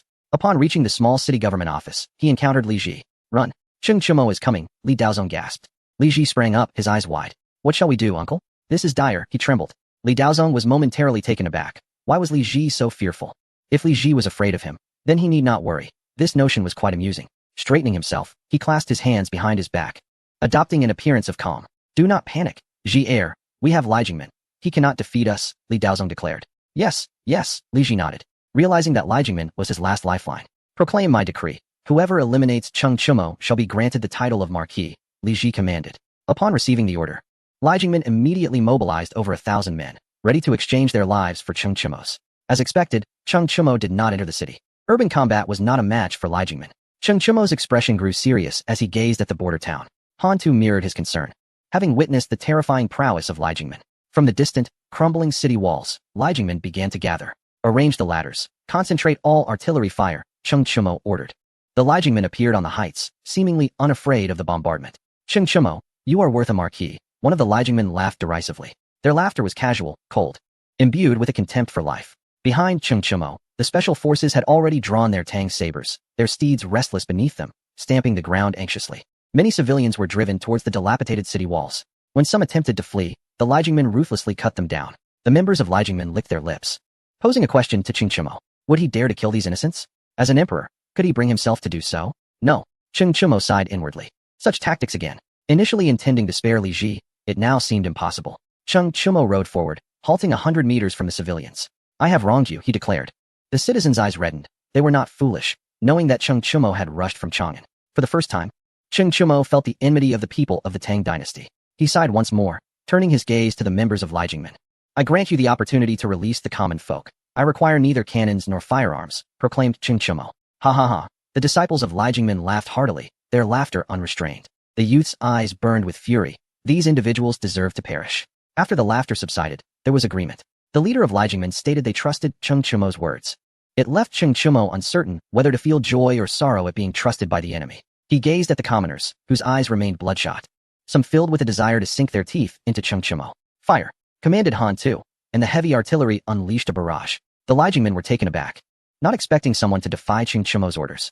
The commoners' eyes lost their fiery rage, now filled with terror as they looked towards Han Tu, who wore an impassive expression.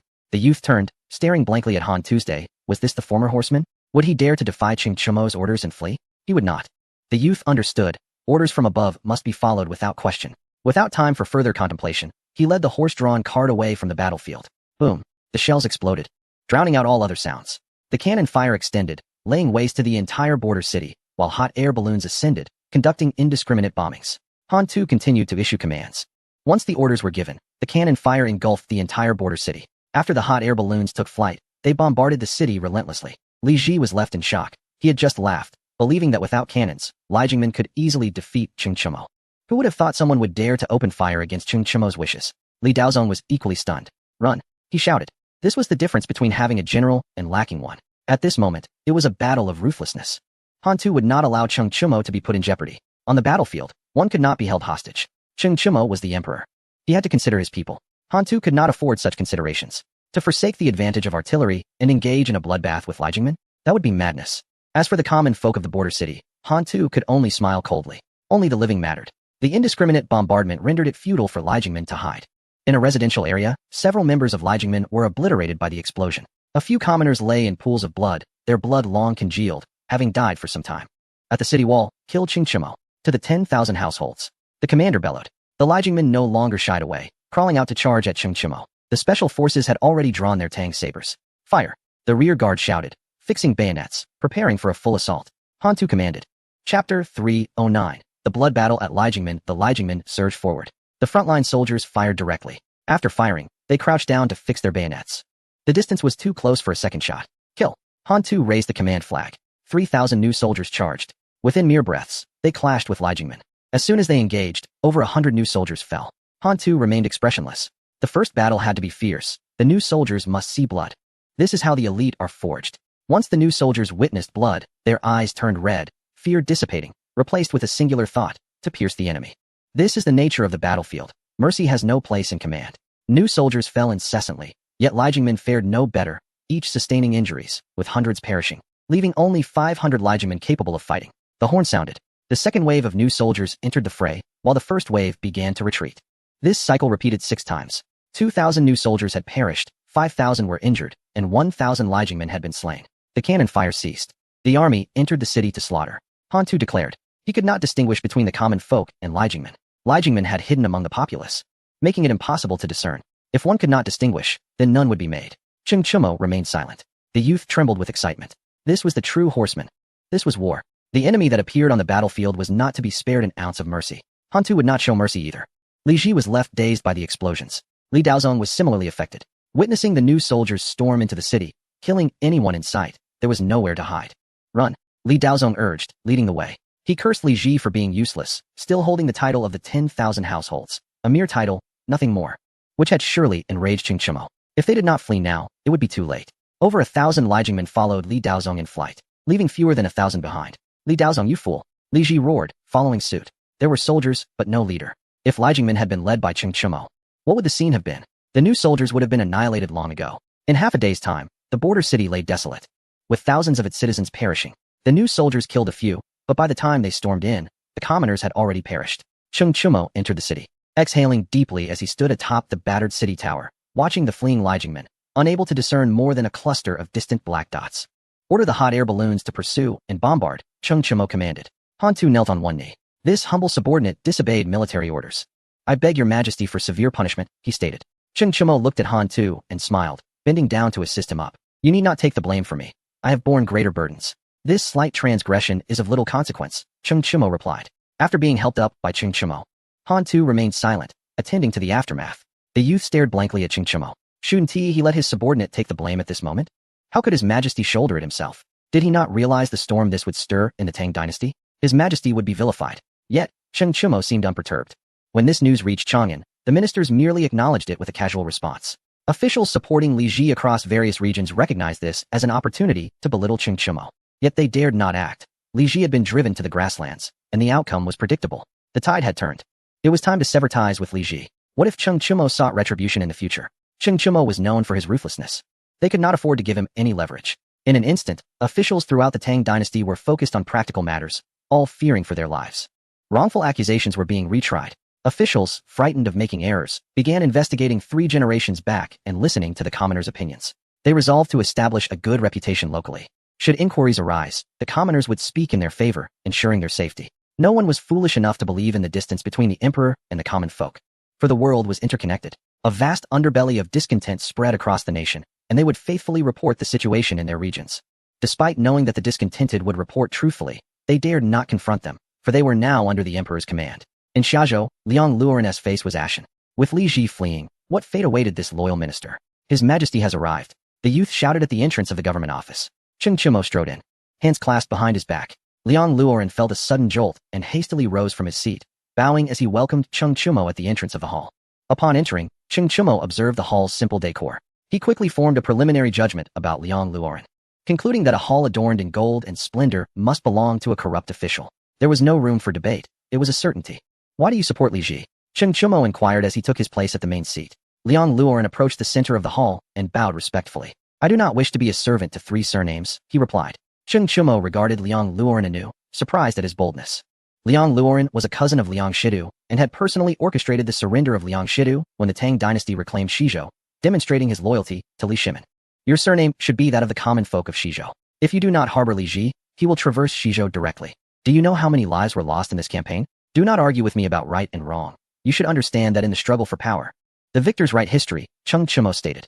Liang Luoren forced a bitter smile, acknowledging the harsh truth that in this world, there is no absolute right or wrong. Only the outcomes of battles, where the victorious deserve to inscribe history. Cheng Chimo opened the ledger on the table, filled with names written in vermilion ink. Those killed at Lijiangmen, Liang Luoren noted. Cheng Chimo continued to peruse the records for a long while before taking a deep breath and closing the ledger. I will not allow Li Ji to live. Now tell me, how would you prefer to die? Cheng Chimo directed his gaze at Liang Luoren. Liang Luoren had long accepted his fate. His actions perfectly encapsulated the phrase inviting wolves into the home. The individuals from Lijiangmen were nothing short of beasts, seizing whatever they encountered upon entering the city, executing those who dared to resist. Allowing them to enter the city was the gravest error. I acknowledge my crimes. But I must say this, Liang Luoren began. Cheng Chimo remained silent, eager to hear his words. What is a bird that is merely a chicken? What is a horse that is but a donkey? Throughout history, eunuchs have always met their end, Liang Luoren declared. Cheng Chimo was momentarily taken aback. You still possess merit. Shizhou has been managed adequately. Continue your efforts. I have faith in you, Cheng Chimo remarked. Liang Luoren was astonished. Was it truly this simple to escape death? A single sentence could secure his life? He felt a surge of excitement. Thank you, Your Majesty. I shall devote myself diligently henceforth, Liang Luoren vowed, contemplating that serving as a servant to 3 surnames was indeed preferable to being akin to a mere chicken or donkey. How could these common creatures comprehend his aspirations? He was determined to ensure that the people of Shizhou led prosperous lives. I am hungry. What delicacies does Shizhou offer? Cheng Chimo inquired. Liang Luoren promptly began preparations. In the span of a tea time, the meal was ready. A stewed eagle. No, it was chicken, followed by boiled donkey meat. Your Majesty, please have a taste, Liang Luoren said. Bowing, Cheng Chimo took a bite of the chicken and spat it out. It is foul, he complained. Remember, only capons are palatable. Let the hens lay eggs. But do not serve me this taste, Cheng Chimo instructed. Liang Luoren nodded vigorously. Your Majesty, please try this donkey meat. Rest assured, this donkey will not speak. Nor will it insult its former lover. You may eat without worry, he assured. Cheng Chimo took another bite. Bah, this is truly insufferable, ungrateful, and unworthy of being called donkey meat. It is a newly coined term, cursed from its inception, Cheng Chimo retorted, his expression darkening. This is truly dreadful. Chapter 310. The target is the Liao Kingdom. Liang Luoren prepared several dishes, yet none pleased Cheng Chimo. Anxiety gripped him. Your Majesty, should we not dine on some greens? Liang Luoren suggested. Cheng Chimo shot him a glare. Do I look like I desire greens? He retorted. Liang Luoren, feeling helpless, lamented the challenges of serving the new emperor and sighed as he exited the hall. Upon encountering the elite soldiers stationed at the entrance, a clever plan struck him. Brother, are you in need of money? Liang Luoren asked, pulling out a handful of banknotes. The soldier hardly glanced at them. What use do I have for that? If you want money to help little Kong guard the door for a few days, I can provide you with as much as you need. Now step aside. I have no interest in such trivialities, the soldier replied. Liang Luoren scratched his head, momentarily at a loss. Are you looking to curry favor with the Lord? I can teach you a method, but first, I must test you, the soldier added. Liang Luoren's face lit up with joy, eagerly looking at the soldier. The soldier, with hands clasped behind his back, cleared his throat. What is the largest number? He asked. This question stumped Liang Luoren, who scratched his head in confusion. It was an unsolvable riddle. Another soldier looked on sympathetically, thinking the question too difficult. Only soldiers would know the answer. The one who posed the question kicked Liang Luoren in the rear. Get lost, he boasted. Liang Luoren stumbled forward, rubbing his backside as he exited. Outside the government office, more soldiers awaited. An idea sparked within Liang Luoren. The soldier's question could only be answered by a soldier. He approached the soldier, bowing deeply. Brother, I wish to inquire about something, he said. The soldier cast a casual glance at Liang Luoren, recognizing that this old fellow had some insight. Ask, then get lost. The soldier replied. Liang Luoren hastily asked, do you know what the largest number is? The soldier stepped back, bemused. How can you not know this, and still be an official? Is there no one left in the Tang? He mocked. 9, the soldier declared proudly. Liang Luoren expressed his gratitude profusely. He returned to the hall, excitement bubbling within him. Brother, test me once more, Liang Luoren urged, unable to conceal his enthusiasm. The soldier presented another question. Liang Luoren promptly answered, 9. The soldier was taken aback, impressed that Liang Luoren had arrived at the answer so swiftly.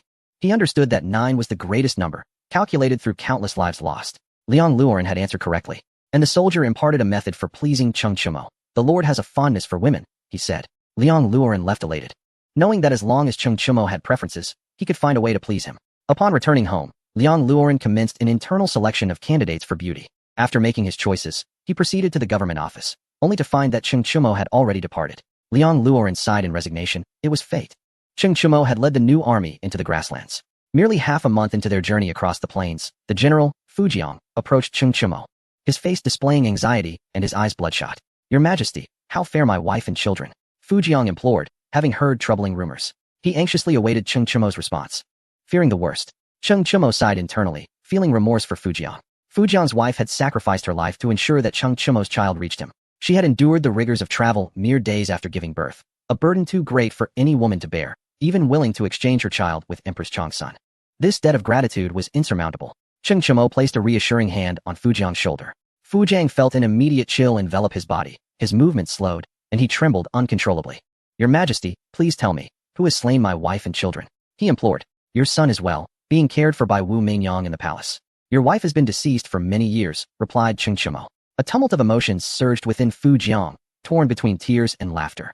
After a prolonged silence, he lamented. Thank you, Your Majesty, for looking after my child. My wife was not destined for a life of comfort. Cheng Chimo managed a wry smile. The procession halted, and Fujian and Cheng Chimo sat upon the grass, sharing wine. Your Majesty, I always believed you were destined for greatness. My choice was not in vain. Fujian stated earnestly, devoid of flattery. This was his genuine sentiment. He could have aligned himself with Li Shimin, but chose steadfastly to follow Cheng Chimo. One must concede he was indeed fortunate.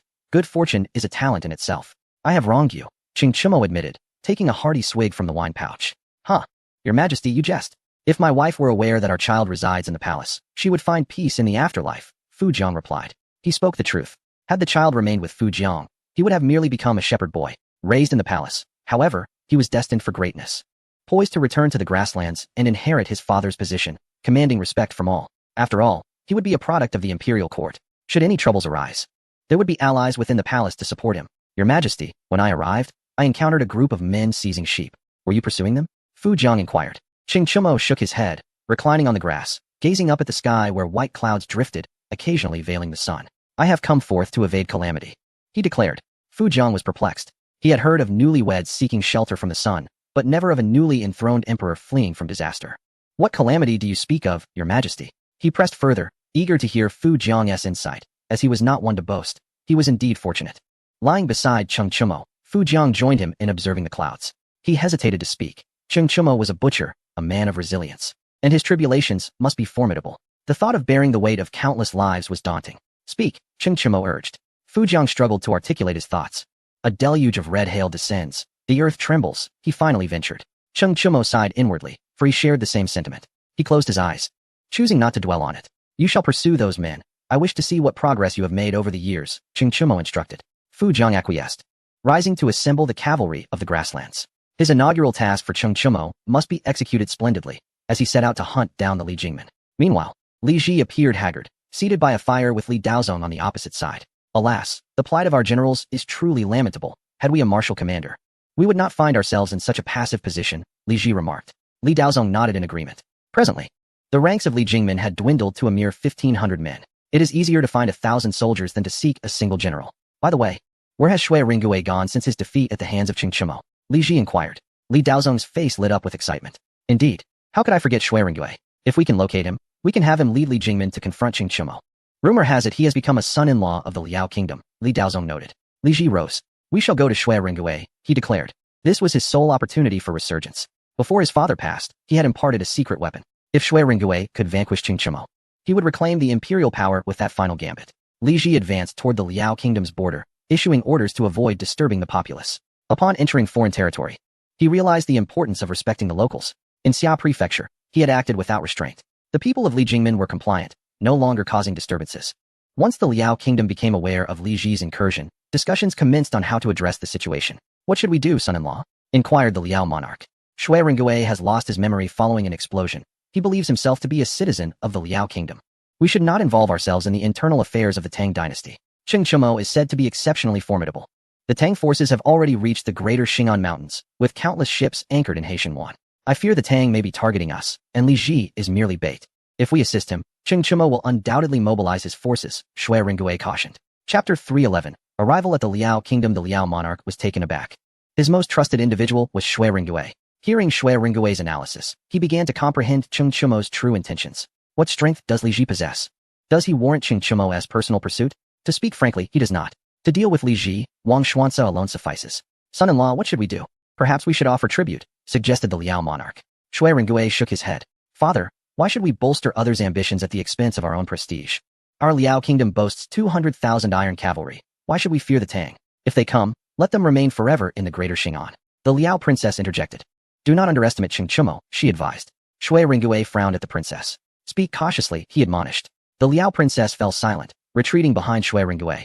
Her demeanor submissive as she fidgeted with his clothing, appearing shy. Shui Ringgui's expression darkened. What manner of conduct is this? Return to the residence and await my return.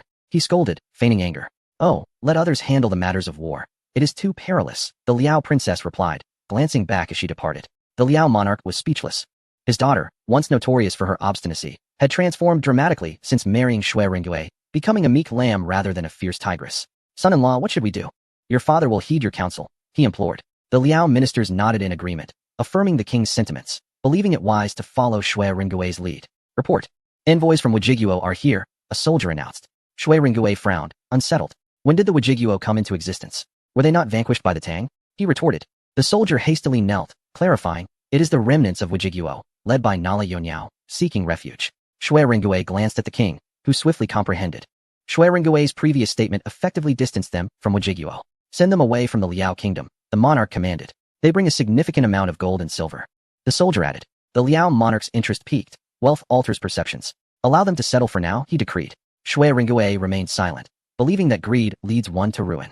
Father, you attend to your affairs. I will go meet Li Ji, he stated. The Liao monarch nodded, contemplating the riches the Wujiguo remnants might offer and how to extract them without complications.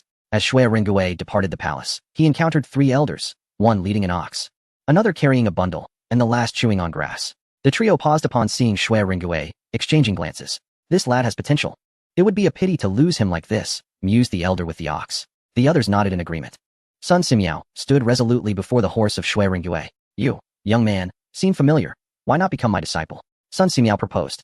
Before Shui Ringgui could respond, his attendants, enraged, exclaimed, dare to block the path of the foremost prince consort of the Liao kingdom? You seek death. One guard stepped forward, pushing Sun Simiao aside with one hand. Sun Simiao shook his head and glanced at Long Gui. I have already given him a chance, he declared. Long Gui nodded in agreement, acknowledging the opportunity that had been presented. The elderly man, riding a cow, sighed, recognizing the guard's meddling had disrupted Shui Ringgui's chance. Let us depart, the old man suggested, leading the way. Sun Simiao and Long Gui followed closely behind. Shui Ringgui dismounted and hurried a few steps to stand before Sun Simiao, cupping his fists in apology. My sincerest apologies, esteemed elder. My subordinate acted thoughtlessly. I extend my apologies on his behalf. Please do not hold it against us, he implored. Sun Simiao scrutinized Shui Ringgui, lamenting inwardly the missed opportunity to take him as a disciple, since the young man did not mention it. Neither did he wish to press further, understanding that pushing would not yield favorable results. No harm done, Sun Simiao replied. Long Gui perceived Sun Simiao's disappointment. Young man, you possess great potential. If there ever comes a day when your life is in peril, do not hesitate to seek us out, Long Gui advised. The 3 elders departed, leaving Shui Ringgui in a state of perplexity, pondering the meaning behind Long Gui's words. Peril to life? With his formidable prowess, who could threaten him? Chuckling lightly, he dismissed the elders as likely inebriated. Mounting his horse, accompanied by several attendants, he ventured out of the city. The Liao kingdom, though not vast, was predominantly mountainous, with few cities. In 2 days, Shui Ringgui arrived at the frontier. Ascending the city wall, he observed the disarray of the Lijiman soldiers setting up camp nearby. Frowning, he thought, such disorganization invites defeat. How can I contend with Qing Chumo under these circumstances? His presence here is superfluous, he muttered to himself. Such poor military arrangements dishonor the soldiers. The commanding officer must be utterly incompetent. Suddenly, a long arrow whistled through the air, embedding itself in the city wall. A guard strained to retrieve it, the shaft bearing a letter. He presented the missive to Shui Ringgui, which contained but a few terse words. I am aware of General Shui's background. Crumpling the letter in his fist, Shui Ringgui scoffed, a mere trick. I shall see what you are truly capable of. He set out towards the Lijiman encampment. Inside, the chaos was palpable, a complete disregard for military discipline. Shui Ringgui's disdain for Li Ji deepened as he approached an opulent tent. With a cold smirk, he thought, even a stray dog carries itself with more dignity. A Lijiman approached him, announcing, His Majesty requests your presence. Shui Ringgui cast a dismissive glance at the Lijiman. A martial general has his own pride. Li Ji clearly does not regard himself highly. No need, I am quite busy. Since your lord has no time, I shall not intrude, Shui Ringgui replied. Respect for the commander is warranted, for he fights to secure the realm, the Lijiman insisted. Li Ji's attitude had already sealed his fate with Shui Ringgui. Did he still believe himself to be an emperor who could summon Shui Ringgui from afar with a mere command? Shui Ringgui turned to leave when the tent flap was drawn aside, and Li Ji emerged. Huh, General Shui, you still exude your former grandeur, Li Ji remarked. Shui Ringgui paused, turning to face Li Ji, certain he did not recognize this man. Li Ji scrutinized Shui Ringgui as well. Had it not been for his lack of available personnel, he would not have considered Shui Ringgui, for such a wild spirit was too difficult to control. As a general of the Tang, what are your thoughts upon finding yourself in such a predicament? Li Ji asked, his tone tinged with self-deprecation. Shui Ringgui listened intently, eager to uncover the truth of his past. Li Ji recounted the tale of Shui Ringgui's life. Upon finishing, Shui Ringgui fell silent, sensing the sincerity in Li Ji's words. Why, then, had he not sought to return? Your Majesty, we must flee. Cheng Chumo is in pursuit. Li Daozong rushed in, urgency evident in his demeanor. Li Ji, startled, glanced at Shui Ringgui. Your wife and children have been slain by Cheng Chumo. Do you not seek vengeance? The enemy of my enemy is my ally. I assure you, as long as you assist me, you shall forever remain the prince consort of the Liao kingdom, and the Tang will never invade Liao, he urged swiftly. Fearing they would lose their chance to escape, Shui Ringgui's eyes reddened at the mention of his family's fate. Considering Cheng Chumo's capabilities, he realized such an atrocity was within the realm of possibility for him. The city-slaying general. Do not forget your promise today. You may enter the city. I shall handle Cheng Chumo, Shui Ringgui stated resolutely. Li Ji hastily mounted his horse and raced toward the Liao border city, cautioning Shui Ringgui, be wary. Cheng Chumo is cunning with words. Do not let his flattery deceive you. He feared that a conversation between Cheng Chumo and Shui Ringgui might unveil the lies he had spun. Chapter 312. The three armies besieged the city. Shui Ringgui nodded in acknowledgement. Li Ji tossed him a seal, which he accepted, raising it high. All of you, heed my command and assemble, he bellowed. The Lijiangmen soldiers swiftly formed up, displaying remarkable discipline. Shui Ringgui was taken aback. He had expected them to be lax, but their efficiency exceeded his expectations. As they gathered, it became evident that arranging them in formation was no longer feasible due to the time constraints. He could only organize them into ranks for entry into the city. Shui Ringgui, armed with his Fangtian Huaji, awaited them alone. The general of fortune and his troops arrived. Spotting Shui Ringgui from a distance, he commanded his army to halt and approached on horseback, stopping 100 meters from Shui Ringgui. Who are you? The general inquired.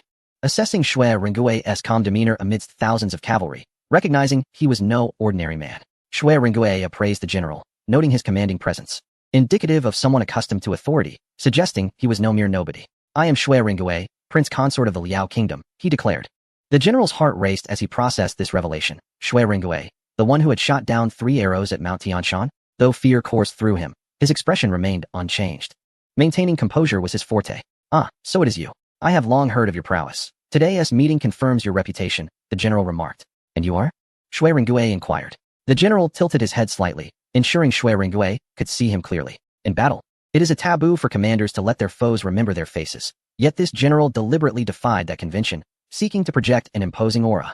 I am the foremost general of the Tang, and you should have heard of my brother, the Turkic king, whom I have slain, he stated nonchalantly, as if killing the Turkic king were a trivial matter. Shui Ringgui calculated the time. Li Ji's subordinates should have already entered the city. He was unconcerned about the general's reputation. No matter how formidable, he held no fear. Without a fight, one cannot ascertain true strength. Suddenly, the general's expression shifted to one of derision. Do you think such tricks can deceive me? I know you are merely providing cover for Li Ji to enter the city. To be frank, the arrival of Li Ji in the city is of no consequence. It would be best to surrender him. Unless your Liao kingdom can withstand the baptism of my cavalry from the steppes, declared the general. Shui Ringgui frowned, lifting his Fang Tianhua halberd with one hand.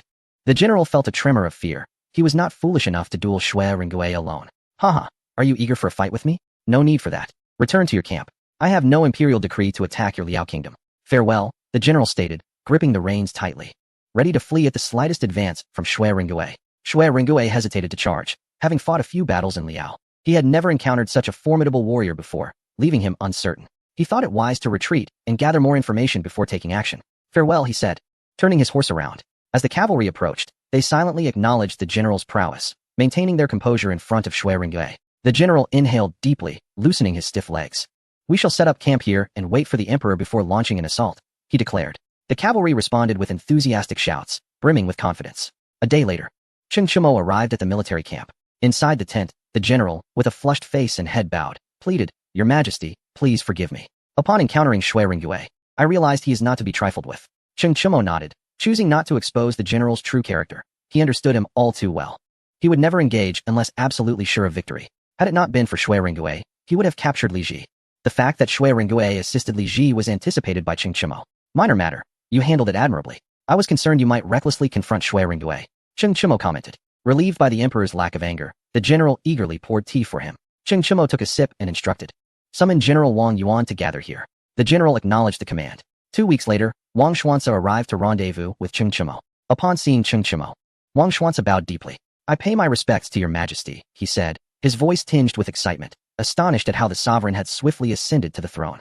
As the newly appointed commander, he was now in a position of great authority over the nation's military forces, though he had yet to receive formal recognition from Chen Qimo. The regional generals would not heed his command. Do you have confidence in confronting Shui Rongui? Chen Qimo inquired. Wang Xuanzi's expression turned serious. I do not possess absolute certainty, he replied. He spoke truthfully. His encounters with Shui Rongui had led to an even split in outcomes. Wang Xuanzi was a formidable general. Though he had only vanquished a small nation, his reputation was not mere boast. Shui Rongui was even more terrifying, having decisively triumphed over formidable foes and exhibited brilliant strategies. I do not require you to defeat him. Merely ensure he understands he cannot best you, Chen Qimo stated. He was not interested in a life-or-death struggle with Shui Rongui. His aim was not to conquer the Liao kingdom. Wang Xuanzi agreed, feeling the pressure ease. Rest assured, I will encircle without engaging, he affirmed. Chen Qimo rose, saying, to besiege is to strike from below, but to conquer the heart is paramount. My empress is the princess of Liao. They shall heed my command. Spread word of this. I intend to unsettle the king of Liao. The general acknowledged this, as it was his expertise to handle such matters. Chen Qimo exited the tent and approached the carriage where Xiao Huan was situated. Bored, she lay within, swinging her legs. Upon his return, she perked up, Your Majesty. You have finally returned. When shall we head back? Truth be told, she was indifferent to her position as the Liao princess. Chen Qimo reclined in the carriage as Xiao Huan adjusted the curtains. You will not go back on your word, will you? You promised not to leave me here alone, she said, her tone laced with disappointment. Chen Qimo took her hand, and she snuggled against his arm. I intend to remain here to evade potential calamities. A great disaster may arise. Do you agree with this course of action? He asked, preferring to be himself rather than adopting the burdensome title of emperor. Xiao Huan blinked, resting her head against his chest. We are all human. The Liao kingdom has never wronged us. If disaster strikes, we can provide humanitarian aid, for after all, you possess ample resources, she reasoned. Chen Qimo found her reasoning amusing, realizing her demeanor had shifted to mirror his own. Humanitarian aid? That merely signals to the Liao populace that their king is ineffectual. They should align with the Tang instead. Laughing, he concluded, very well. I shall arrange for Li Yu to prepare supplies. Should disaster truly strike, we will indeed offer them humanitarian assistance. As he tightened his embrace, Xiao Huan blushed, asking, what are you planning? Chapter 313. The Siege of the City, the Retreat of the Three Armies. What do you think? Chen Qimo replied. 3 days later, Wang Xuanzi commanded the three armies to surround the city without launching an assault. Shui Rongui stood atop the city wall, feeling a headache at the sight of the artillery lined up. Why are they so fearful of these weapons? You must exercise caution. The power of artillery is formidable. Li Ji cautioned, fearing that the amnesiac Shui Rongui might be overwhelmed with fear. Even Li Ji himself felt apprehensive. The siege was indeed a grand affair. With cavalry from the steppes, the formidable Fufeng Jinbei army, and newly formed troops. He had witnessed the new army's capabilities, but he dared not confront the Fufeng Jinbei army. Not only did he hesitate, but even the nations surrounding Changbai Mountain were bewildered upon seeing this force. Shui Rongui was no exception. During a previous battle at the border with the Wajiguo, it was said that those who fled returned haunted by nightmares of the Tang army. The Tang forces were a lifelong terror, especially the besieging troops, who were truly ruthless. This battle is surely doomed, Shui Rongui lamented, disheartened by his unfortunate circumstances. The sight of the cannons alone caused him distress. How could they possibly fight?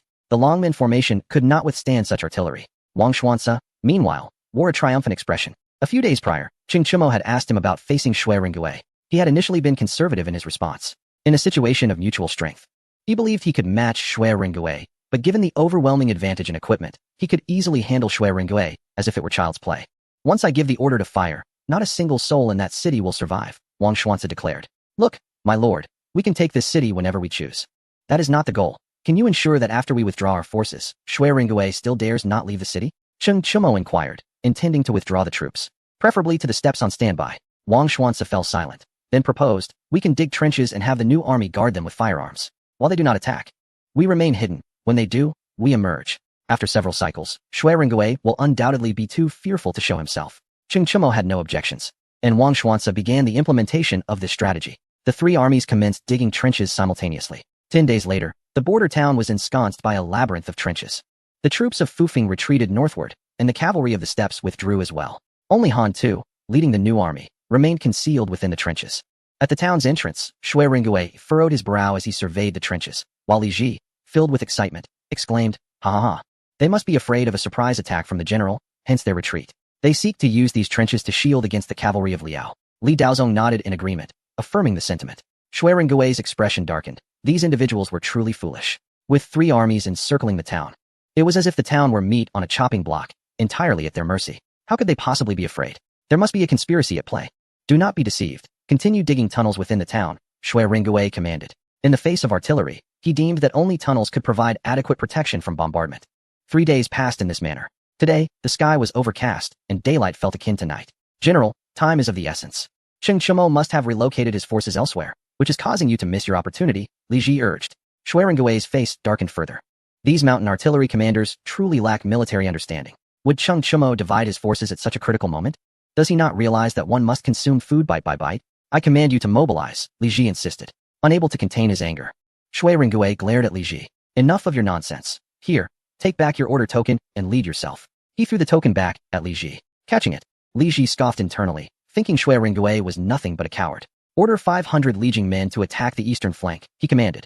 The leader of the Lijiang men acknowledged the command and descended from the battlements. Soon, the city gates opened, and the Lijiang men charged toward the eastern trenches.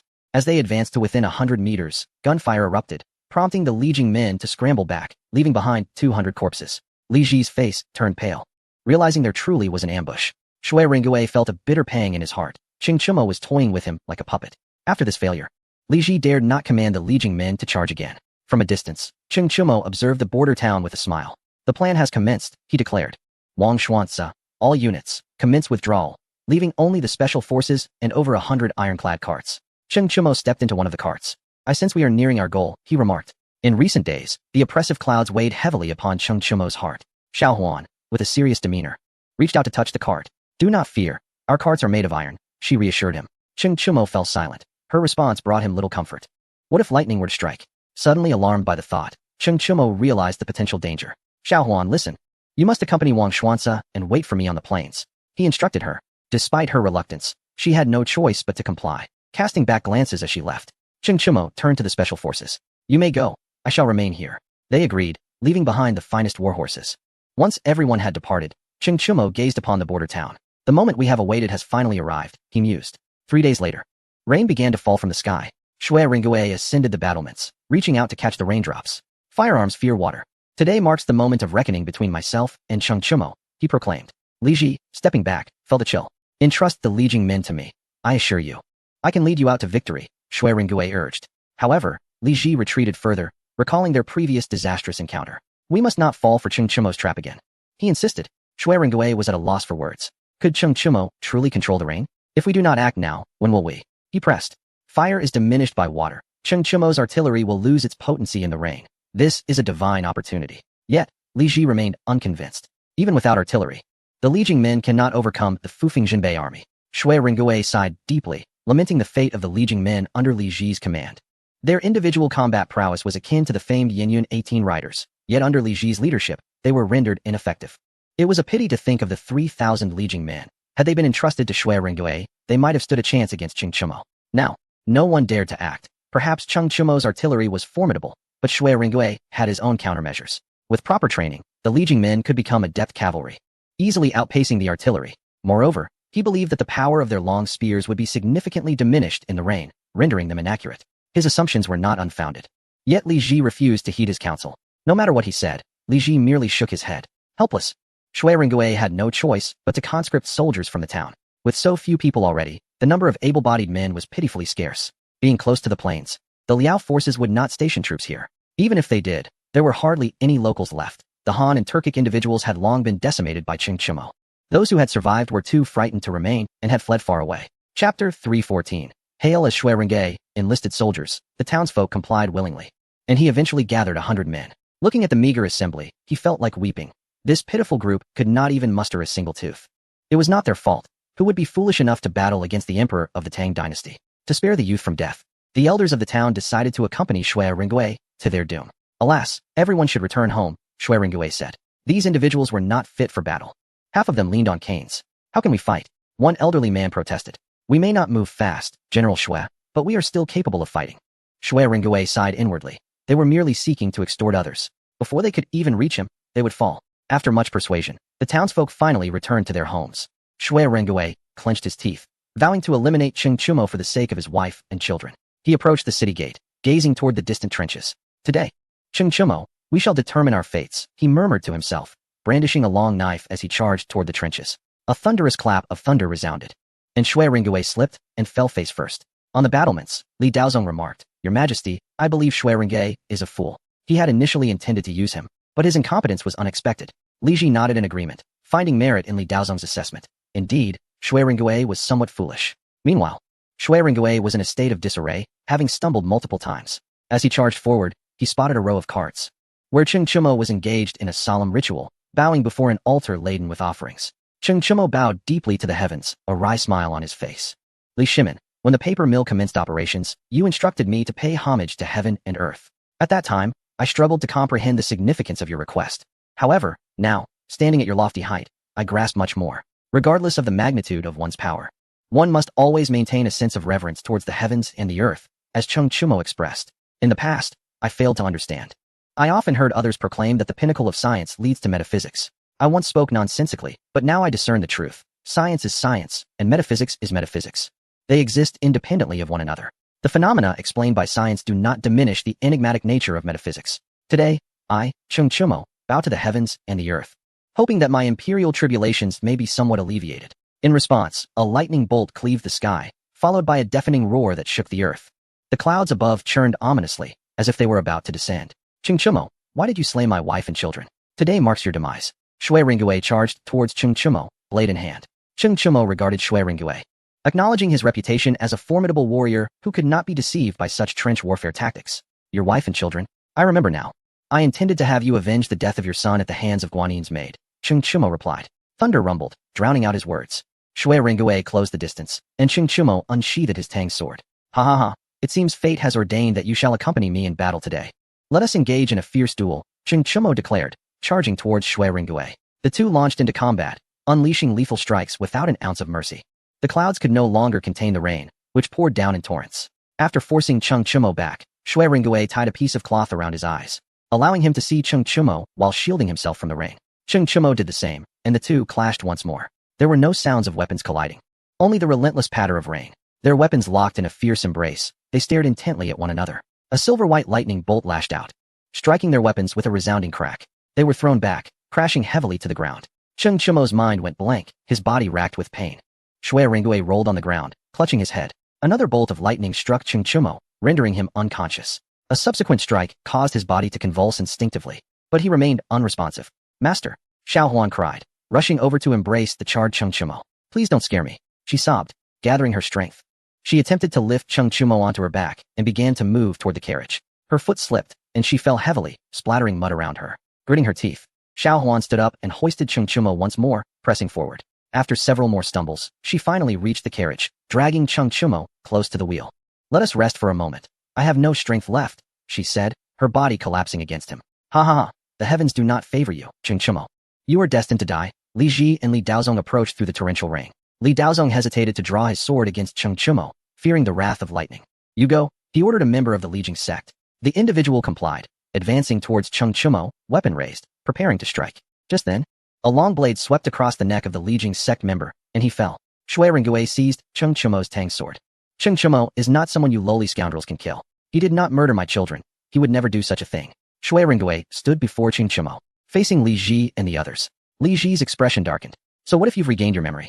I have the Li Jing sect. Can you defeat 1,300 men? He retorted. Shui Ringgui remained unfazed. Even if I cannot win, what of it? He turned to Cheng Chumo, a look of remorse on his face. Brother Cheng, I am sorry. If not for me, you would not be in this predicament. He had never harbored hatred towards Cheng Chumo.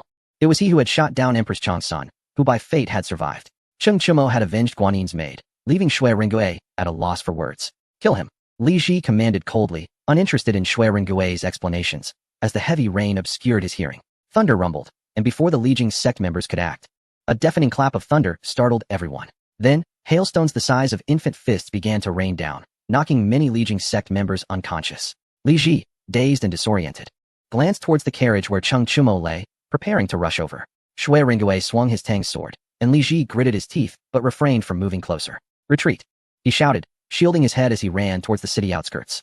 The Li Jing sect members chose not to assist their fallen comrades, viewing each casualty as a reduction in competition. A hailstone struck Xiao Huan on the shoulder. Master, we must get to the carriage. The hail is falling, she exclaimed, exerting tremendous effort to lift Cheng Chumo. However, she stumbled again, and he fell heavily upon her, causing her to cough up blood. Shui Ringgui quickly lifted Cheng Chumo and carried him into the carriage. Xiao Huan, enduring the pain in her chest, followed him inside. Thank you, she said, to which Shui Ringgui only offered a bitter smile, not responding as he urged the horse forward. The carriage moved away, the warhorse unafraid of the hail, armored beneath its leather covering. Shui Ringgui gazed towards the city, pondering whether he could be easily deceived. As the hail intensified around him, he continued onward. Chapter 315. Xiao Huan is remarkable. The hail fell relentlessly across the vast expanse of Liao, blanketing the land in white. The rivers brimmed with hail, the sound of the ice crushing against the water resonating beneath the surface. Wang Xuanzi stood on the grass, observing the spectacle. This hail is quite intriguing, he mused, stepping forward, aware that a hailstone might soon strike him. In his current position, the weather appeared calm and sunny. With a sigh, he retrieved a royal edict from his pocket, aware that Cheng Chumo had forbidden him from offering aid. Meanwhile, Cheng Chumo lay within the carriage, his breath faint. He could not speak or move, but he could hear the sounds around him. After Xiao Huan had washed him, she too rinsed herself off. There was no need to dismount. She simply placed a basin outside, which quickly filled with rainwater, mostly mingled with small chunks of ice. The carriage could no longer advance, and the warhorse had collapsed. After cleansing herself, Xiao Huan lay in Cheng Chumo's embrace. Master, this is the first time I've witnessed such large hailstones. Do you hear the noise on the roof? It's quite loud. And do not worry about our provisions. I will take care of you. Unfortunately, our horse has perished, struck down by the hail. I wish to give it a proper burial, but I cannot go outside, so I can only cover it with a blanket. It has served us faithfully all its life. This is all I can do. When will you awaken, my dear? Please hold me close, for I fear the cold. Xiao Huan murmured beside him, and Cheng Chumo listened attentively. To marry such a virtuous and considerate woman is a fortune beyond measure. Xiao Huan truly possessed kindness and thoughtfulness, even covering the deceased warhorse with a blanket. Cheng Chumo could not fathom how he managed to brave the hail to do so. Surely, the icy pellets must have stung painfully against his skin. Xiao Huan placed Cheng Chumo's large hand on her waist, her cheeks flushing with warmth. She pulled the blanket over herself and nestled closer into his embrace, shutting her eyes to listen to the rhythmic sounds of the rain. There is no doubt that the fragrance of sleep on a rainy day is exquisite.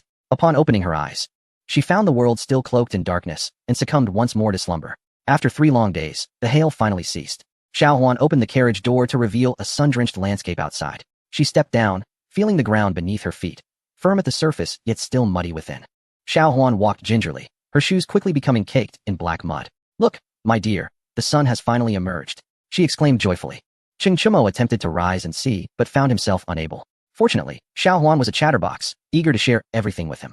Through her monologue, Cheng Chumo gathered a general sense of the outside world. Look at that mountain. Not a single tree stands intact, and the broken trunks bear no leaves, just barren desolation, she remarked. Cheng Chumo silently expressed gratitude for his decision to escape. In this sparsely populated land, what calamity would have befallen them had such hail struck Chang'an? Countless souls would have suffered. As Cheng Chumo had surmised, although the hail appeared devastating, its impact on the people of Liao was not as catastrophic as it seemed. Liao is a northern land, experiencing the 4 seasons, and its dwellings are remarkably sturdy, constructed from red bricks that have long been introduced from the Tang dynasty. The walls are thick, with coarse timber beams supporting a roof layered with straw and a coat of alkaline soil. The northern terrain, abundant in alkaline earth, harbors little vegetation. Consequently, roofs made of this soil do not support grass growth. The hail striking the rooftops was mitigated by the resilience of the straw, providing elasticity and a cushioning effect, making it difficult for the hail to penetrate the roofs. Alas, how shall we proceed? I cannot carry you, Xiao Huan lamented, her expression one of distress. Time had already been lost, and she was determined to find a doctor quickly to ascertain why her husband remained unresponsive. Just as despair threatened to overwhelm her, a few townsfolk on horseback happened to pass by and halted beside the carriage. What troubles you? One inquired. Xiao Huan hurriedly explained their predicament. Cheng Chumo's heart raced with anxiety. What if these people were malevolent? Yet, he soon realized they were not. After hearing Xiao Huan's account, the group examined the deceased warhorse and then the carriage. I cannot assist you. I cannot part with my horse. If I do, how will I return to my wife? One villager stated. Xiao Huan retreated into the carriage, emerging with a substantial amount of gold and silver. The men exchanged glances and began to tally the worth. Your horse is valued at 10 guan, but that piece of gold is worth 100. We cannot afford to compensate you, one man remarked. Cheng Chumo listened intently, surprised at the turn of events. He had expected these men to harbor ill intentions upon seeing Xiao Huan, yet they had instead engaged in negotiation. After deliberation, they ultimately agreed to trade 1 piece of gold for 4 horses, asking, "Are you willing to accept this deal? It seems a bit unfair to you." One man, unable to meet Xiao Huan's gaze, felt a tinge of shame, as if taking advantage of her plight. Xiao Huan expressed her heartfelt gratitude. The men assisted her in harnessing the horses to the carriage and even helped bury the deceased warhorse before departing. Returning to the carriage, Xiao Huan beamed with excitement. My dear, praise me. I was quite impressive, wasn't I? She mused to herself. Cheng Chumo longed to exclaim his admiration. Truly, it seemed that fortune favored her. Those in need were met with unexpected kindness. Let us set off. Xiao Huan cheered, brandishing the whip, as the carriage began to move forward. She refrained from striking the horses, as they were not as robust as war horses. Time passed, and the carriage arrived at the royal city of Liao. However, trouble awaited them before they could enter. A scoundrel from Yujiguo blocked their path, declaring, "I have taken a liking to this carriage. Dismount at once." Xiao Huan, undaunted, had encountered many a brazen figure in her small town and was unperturbed by this ruffian's antics. She stepped down, hands on her hips, and boldly retorted, "How shameless. Just because you desire it does not make it yours." The ruffian fumed with rage. "You country bumpkin. You clearly lack manners and education, do you not?" She scoffed. Xiao Huan, her face resolute, responded, "Who are you to judge my upbringing? I have been taught by women of noble families. Forgive me, I misspoke. You are a scholar of sorts. But with your appearance, you would struggle to attract any guests. Only your shamelessness remains." Xiao Huan countered sharply, the ruffian's face flushed with anger. Wishing to silence Xiao Huan, "With that widow's visage, you dare to venture outside? If I were you, I would smear soot on my face. For then people would only criticize my complexion, not my character." Xiao Huan continued, unrelenting. The ruffian gasped in rage, unable to articulate a response. Xiao Huan, feeling triumphant, tossed her hair over her shoulder. "I am younger and more beautiful than you. How infuriating," she declared. This was the final blow, her ultimate weapon. The ruffian sputtered, spewing a mouthful of blood that nearly soiled Xiao Huan's embroidered shoes. She stepped back, her face contorted in distaste as she checked for any mess. Sighing in relief upon finding none, she added, "Do not collapse before my carriage. I must continue my journey. Do not think to extort me. I have powerful connections." She mischievously pointed toward the blue sky and white clouds. The onlookers were left in stunned silence. This beautiful girl was formidable. The ruffian had encountered someone formidable today. Chapter 316. The Tang army besieges the city. The ruffian, supported by her attendants, retreated, unable to muster a response. Her followers dared not offend Xiao Huan, for they were all from Liao. They observed her attire, more splendid than that of a Liao princess, and marveled at her carriage, a fine specimen indeed. Entering the carriage, Xiao Huan noticed Cheng Chumo's cheeks flush. She silently rejoiced that her husband had not overheard her boastful display. He must not know how capable she truly was. "My dear, you are remarkable," she praised, knowing that in times of trouble, she had always turned to him for support. Cheng Chumo listened intently, wishing he could rise and shout his admiration for her. As the carriage slowly made its way into the city, they were intercepted by a group of soldiers. "The emperor of the Tang dynasty is within," the commanding officer announced, his tone exceedingly respectful. Xiao Huan, fearing the soldiers, fell silent, hiding in the carriage beside Cheng Chumo. My body trembled involuntarily. "You have mistaken me for someone else. I do not know Cheng Chumo," Xiao Huan stammered. The general of Liao was rendered speechless, momentarily at a loss for words. "The king arrives," the soldiers shouted. The king of Liao, accompanied by his ministers, approached, bowing before the carriage. "I apologize for not welcoming the Tang emperor in time. I ask for your understanding," the Liao king said. Shui Rengui stood a step behind the Liao king. His memory restored, yet the king's trust and reliance on him only grew stronger. Xiao Huan had no choice but to descend from the carriage and face the Liao king. "Your majesty is unwell. Please attend to your duties, for you still have to survey the realm," Xiao Huan stated, her small hands trembling slightly within her sleeves. She was frightened. Shui Rengui whispered a few words, and the Liao king nodded. "Very well, I shall prepare a banquet to honor the Tang emperor. And I hope you will grace us with your presence," the Liao king declared. After the Liao king departed with his ministers, only Shui Rengui remained. He bowed deeply to Xiao Huan.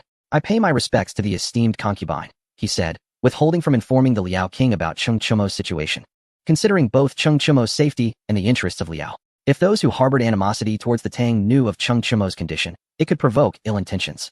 Xiao Huan nodded gently. "I have already arranged accommodations," Shui Rengui added. Xiao Huan held a favorable impression of him. "Thank you, General," she replied. Shui Rengui's heart swelled with joy. This was his intention, to win favor with Xiao Huan. He would eventually return to Tang, only to remain a drifting leaf without a foundation. If he could cultivate goodwill with Xiao Huan, he would have someone to speak on his behalf should trouble arise. The influence of a whisper in the ear is far more potent than any edict. Xiao Huan's decision to accompany Cheng Chumo to Liao spoke volumes of his affection for her. They arrived at a residence, devoid of the melodies of birds or the fragrance of flowers, all washed away by hail. "I would trouble you, General, to summon a few physicians," Xiao Huan requested, aware that doing so would expose Cheng Chumo's condition, yet recognizing that seeking treatment took precedence. "What of His Majesty now?" Shui Rengui inquired. Xiao Huan did not withhold the truth. She informed him of the situation. Shui Rengui hurried off to find doctors. Over a dozen physicians examined Cheng Chumo, all declaring his body to be sound, yet puzzled as to why he could not awaken. That night, Xiao Huan fretted, "What shall we do? The doctors here are inept. We must return to Chang'an, but how can we reach it?" She held a bamboo tube in her hand. This signal, when shot into the sky, would summon Wang Xuanzi to march into Liao. As she approached the window, a sense of urgency gripped her heart. She aimed the bamboo tube towards the heavens. With a swift whoosh, a firework illuminated half of Liao's royal city. Those outside, intent on stopping it, were too late. Kill the Tang Emperor. A voice commanded. Golden lights flickered as dragons descended upon the rooftops. In the Liao royal palace, Shui Rengui's expression darkened. Someone dared to harm Qing Chimo. Did they truly believe he was so easily dealt with? The Liao king paced the grand hall, his face a storm of displeasure. How outrageous. How could they dare to assassinate the Tang Emperor? What shall we do? A soldier burst in, reporting, fireworks have appeared outside the city, mirroring those within. Shui Rengui sighed. It is over. Fireworks ascended, traversing the land like footsteps, faster than any beacon's message. On the prairie, Wang Xuanzi beheld the fireworks. Gather the troops. Cross the border and head straight for Liao's royal city, he commanded. The army stood ready, and with a single order from Wang Xuanzi, they set forth. The valiant general led the cavalry, charging first into Liao. In Liaodong, Li Ji received the signal to mobilize, ordering 100,000 ironclad cavalry into Liao. Today marks our triumph. This signal is exclusive to Qing Chimo. Whoever reaches Liao's royal city first shall claim the glory, Li Ji declared. In Vladivostok, the entire army assembled. Their sights set on Liao's capital. Onward, roared Erniu, as the naval infantry disembarked, rifles in hand, rushing forth. Half a month later, the Liao king appeared despondent, besieged by constant reports of warfare and isolation. Rengui, where exactly is the Tang Emperor? He asked. Shui Rengui could only offer a bitter smile. He remains elusive. Everyone knew Qing Chimo must be within the royal city, yet none could find him. For half a month, the Liao king had sought Qing Chimo without a trace. The common folk claimed to have seen nothing. Another half-month passed, and the Liao king stood atop the city walls, gazing at the thousands of prairie cavalry in the distance. The valiant general had reached the foot of the royal city. Send his majesty out of the city, lest the day of our downfall leave not a soul behind, the general shouted. No one doubted his words. If they failed to locate Qing Chimo and escort him away, the general would indeed raise the city. If 70,000 Turks could be slaughtered, what could Liao possibly defend? The Liao king's eyes blazed with fury. Rengui, can you confront him? He inquired. Shui Rengui shook his head. How could he assist Liao against the valiant general? Did the king wish to return to Tang? Did he wish to see his wife and children again? I have fought alongside the general at the border. He is both courageous and cunning. I stand equally matched with him, Shui Rengui replied. The Liao king laughed bitterly. Tang is indeed formidable. Even a single martial general can match me. In the distance, dust rose as the 10,000 iron cavalry of Liaodong approached.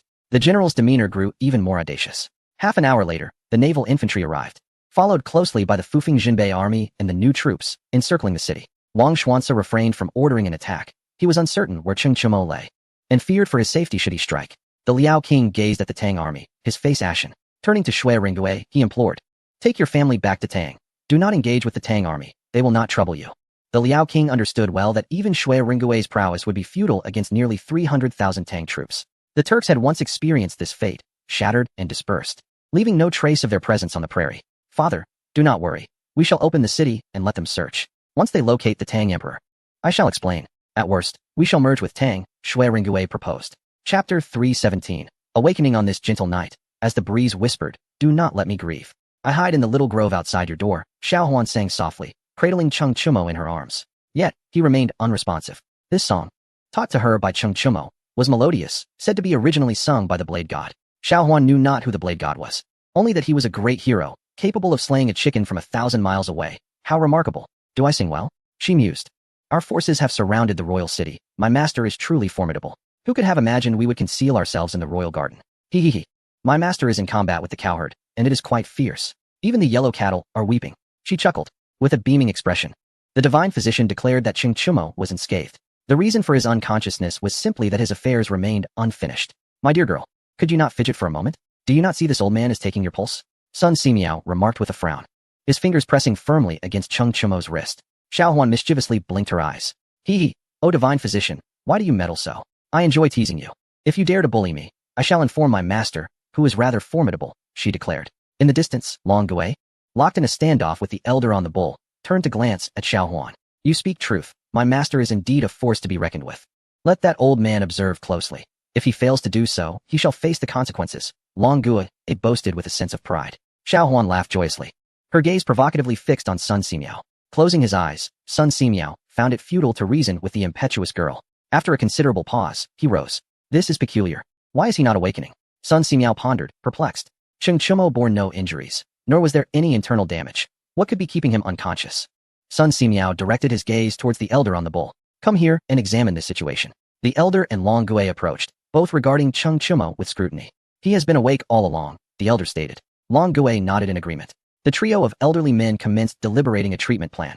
I believe it would be best to ensure he meets his end, the elder on the bull suggested. Sun Simiao and Long Gui both nodded in concurrence. Xiao Huan was left dumbfounded, her lips turning pale with fear. Were they truly intent on killing the master? Tears as large as beans streamed down her cheeks. The three old men exhibited no compassion, and after some discussion, ultimately resolved to poison Cheng Chumo. They turned to him only to find that Xiao Huan had already hoisted him onto her back. Glaring fiercely at the three men, she warned, "Do not approach. I am quite formidable." The elderly trio exchanged baffled glances, unsure of how to respond to the girl's antics. With a swift flick of his sleeve, Sun Simiao caused Xiao Huan's eyelids to grow heavy, and she collapsed to the ground. He produced 2 pills. "Since you cannot bear to part with him, you shall accompany him," he stated, placing the pills into the mouths of both Cheng Chumo and the widow. Xiao Huan complied, unwilling to face the prospect of living alone should Cheng Chumo perish. In a dense grove, Xiao Huan opened her eyes. "Ah," she gasped, finding herself in the embrace of a man. "You have awakened," Cheng Chumo said. Xiao Huan was momentarily stunned, but upon realizing Cheng Chumo was conscious, she burst into tears of joy. "You frightened me to death," she sobbed, her voice quavering. "Visitors, welcome to the ruins of the Liao Kingdom. Admission is 31 per person. Those who wish to enter may pay here," a tour guide announced. Cheng Chumo's expression shifted dramatically. This was not the Tang dynasty. "Hide," he instructed, searching for leaves to shield Xiao Huan's modesty. Her cheeks flushed bright red. "Who are you?" "Security. Security," she exclaimed. The tour guide, upon spotting Cheng Chumo, scoffed at his audacity to be naked in public. A few burly men rushed over and, without hesitation, attacked Cheng Chumo. His expression darkened. These men were not Han people. Realization struck him. This was not Chinese territory. Anger surged within him. "Dare to infringe upon my ancestral lands. I must reclaim what is mine." He swiftly dispatched the guards with a few well-placed kicks. The tour guide stood frozen in shock. Cheng Chumo approached the guide, hands behind his back, and advanced with an air of authority. Female tourists gasped in fright, unable to resist stealing glances. Cheng Chumo seized the guide by the collar. "Disrobe," he commanded. The guide, undeterred, complied without hesitation. After donning the guide's clothing, Cheng Chumo turned his attention to a female tourist whose figure resembled Xiao Huan's. The woman fainted at the sight, while Cheng Chumo proceeded to strip her, choosing to leave her with a semblance of modesty. "Let us depart," he declared. As the guide fled in panic and the tourists scattered, Cheng Chumo reveled in his audacity. Upon returning to the grove, he clothed Xiao Huan in the garments he had taken. The two prepared to venture out and explore. However, just as they exited the scenic area, Cheng Chumo was taken aback by a group of burly men wielding AK-47s, awaiting his arrival. Before he could utter a word, they opened fire. In the woods of the Liao Kingdom Palace, both Cheng Chumo and Xiao Huan jolted awake simultaneously. Cheng Chumo hurriedly checked on Xiao Huan, relieved to find no wounds upon her. It had all been a dream. His gaze turned icy. "You brutes, await my reckoning. Dare to assault me, and you shall face dire consequences," he declared coldly. Xiao Huan, still disoriented, found it hard to believe it had merely been a dream. The experience felt too vivid. She recalled how warm the clothing had been. "Where did we just go?" she inquired. Cheng Chumo remained silent. Some secrets must be kept hidden within the heart.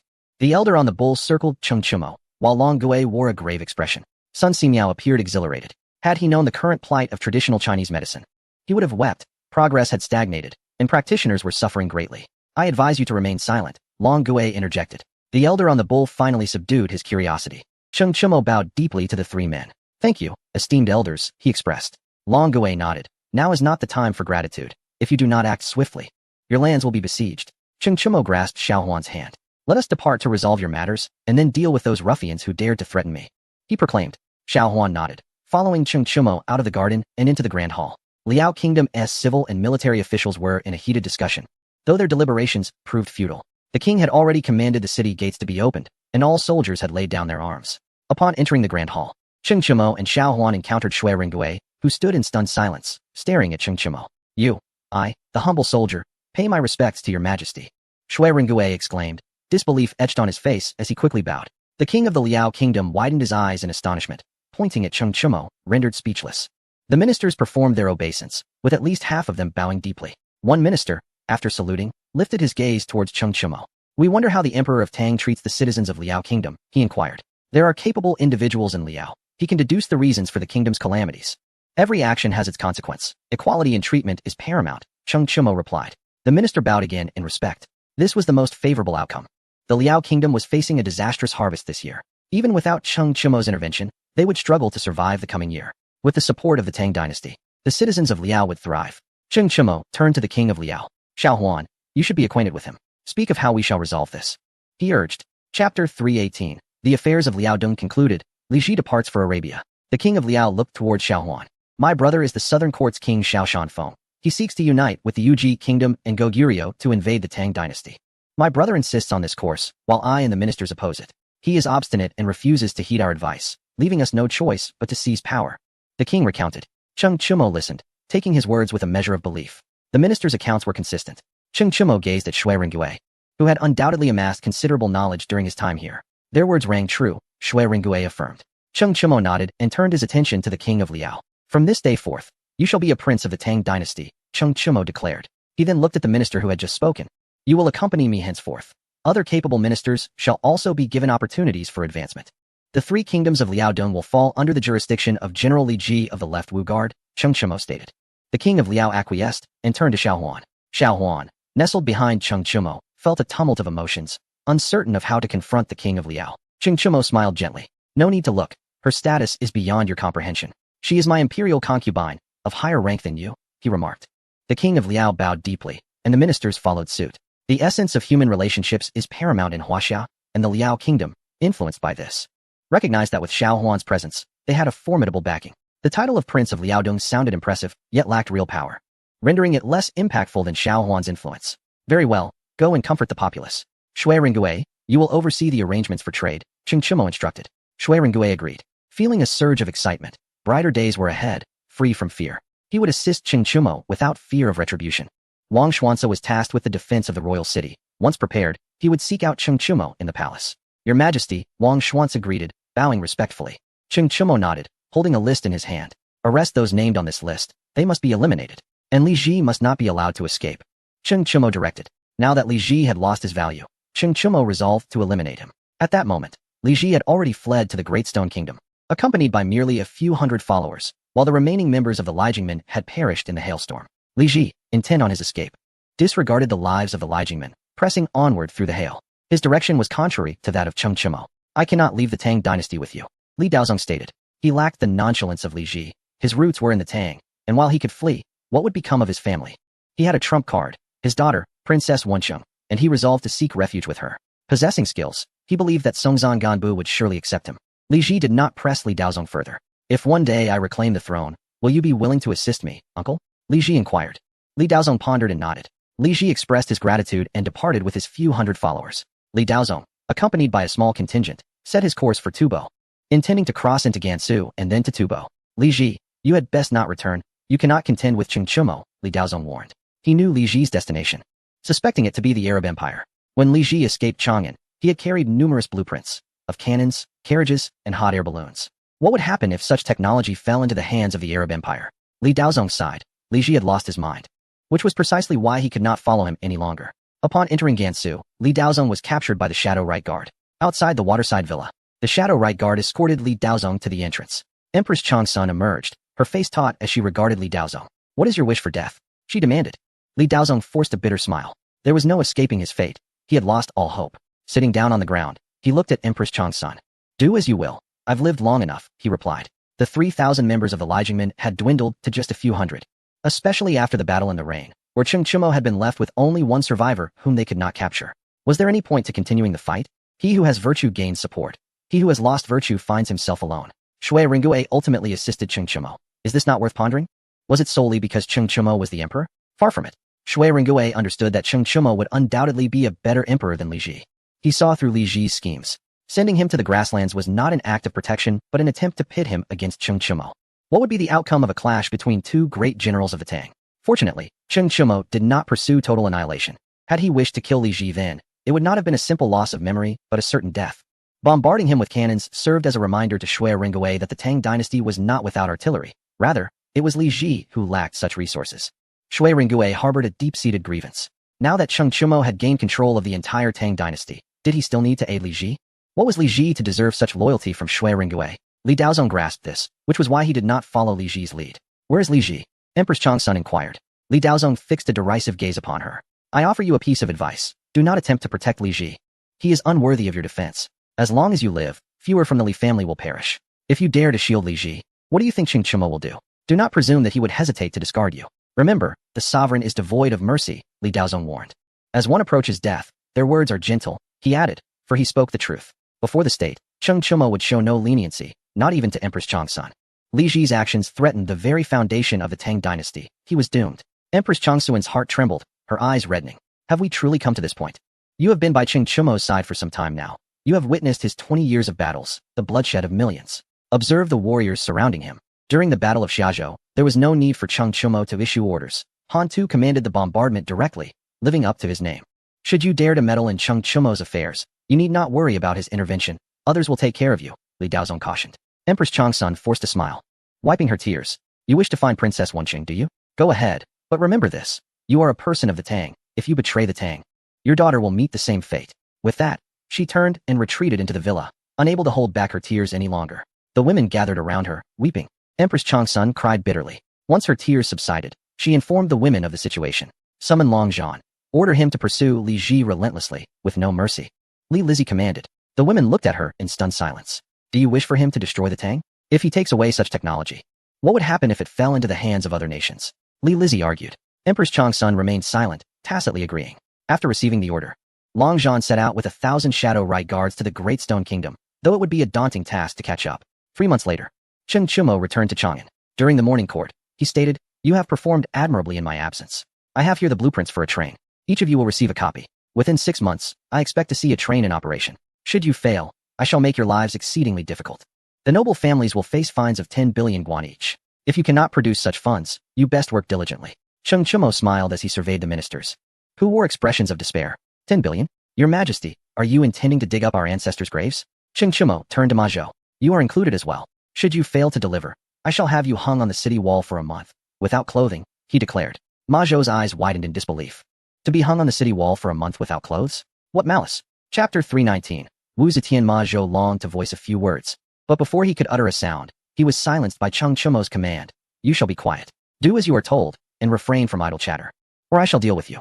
Ma Zhou swallowed his thoughts, fearing the repercussions from Cheng Chumo, whose cruelty was notorious. He had experienced the sting of punishment before, and it was most unpleasant. The other ministers watched Ma Zhou with sympathy, recognizing the plight of the old man. Unlike others who perished attempting to assassinate Cheng Chumo, Ma Zhou seemed to thrive, lively as ever. Furthermore, I desire to ascend to the heavens. You are to research this matter, and any failure to produce results will result in execution. No more nonsense, Cheng Chumo added. The ministers were taken aback by his audacity. Some, however, were confident. Thinking of hot air balloons. I shall not be using a hot air balloon, Cheng Chumo clarified. The sound of several ministers collapsing in shock echoed through the hall. This is beyond our capabilities, Your Majesty, one of them lamented. Cheng Chumo took a sip from his teacup, then declared, Bring them out for execution. The ministers were in disbelief. Execution was imminent. Your Majesty, please calm your anger. I assure you, we can accomplish this, they hastily protested. Cheng Chumo waved his hand dismissively, and the guards escorted the ministers from the Tai Chi Hall. You fools, engage in fewer trivial matters and focus on substantive affairs. Ascending to the heavens should not daunt you. Allow me to impart a strategy. True experts reside among the populace. With dedication, this task is not insurmountable, Cheng Chumo remarked. Inwardly amused by the cunning of these old men, he understood that without pressure, they would never accomplish anything. I grant you authority over the nation. I wish to travel freely. No, rather, to understand the sentiments of the people, he continued. The ministers stared at Cheng Chumo in astonishment. Should they rejoice at having such an emperor? Their power was indeed immense, yet the demands placed upon them were exorbitant. Failure meant execution. Could they truly be pleased with an emperor who dictated their every move? To leave at will, is this what an emperor does? They pondered, likening him to a tax collector who exploited his ministers. Dismissed, Cheng Chumo announced, rising from the dragon throne and exiting the Tai Chi Hall. The ministers exchanged glances filled with uncertainty. Let us procure funds from the treasury. We must advance technology. Whoever pioneers it shall prosper. And we shall support the family that contributes the most to become the 8th great house, Lu Qingqing suggested. The heads of other noble houses nodded in agreement, recognizing the wisdom in his words. The 7 great houses could no longer withstand Cheng Chumo's demands. Cultivating additional noble families was essential to alleviate the pressure. The bounty of the Tang Empire was vast enough to share among 20 more noble houses. With more families, Cheng Chumo would divert his attention from the 7 great houses.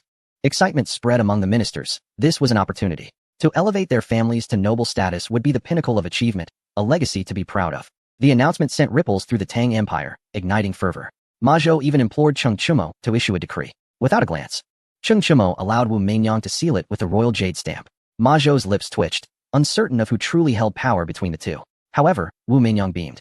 For this decree was a recognition of her authority. After Ma Zhou's departure, Wu Meinyang turned to Cheng Chumo, who lay on the grass, his hands behind his head, basking in the gentle sunlight.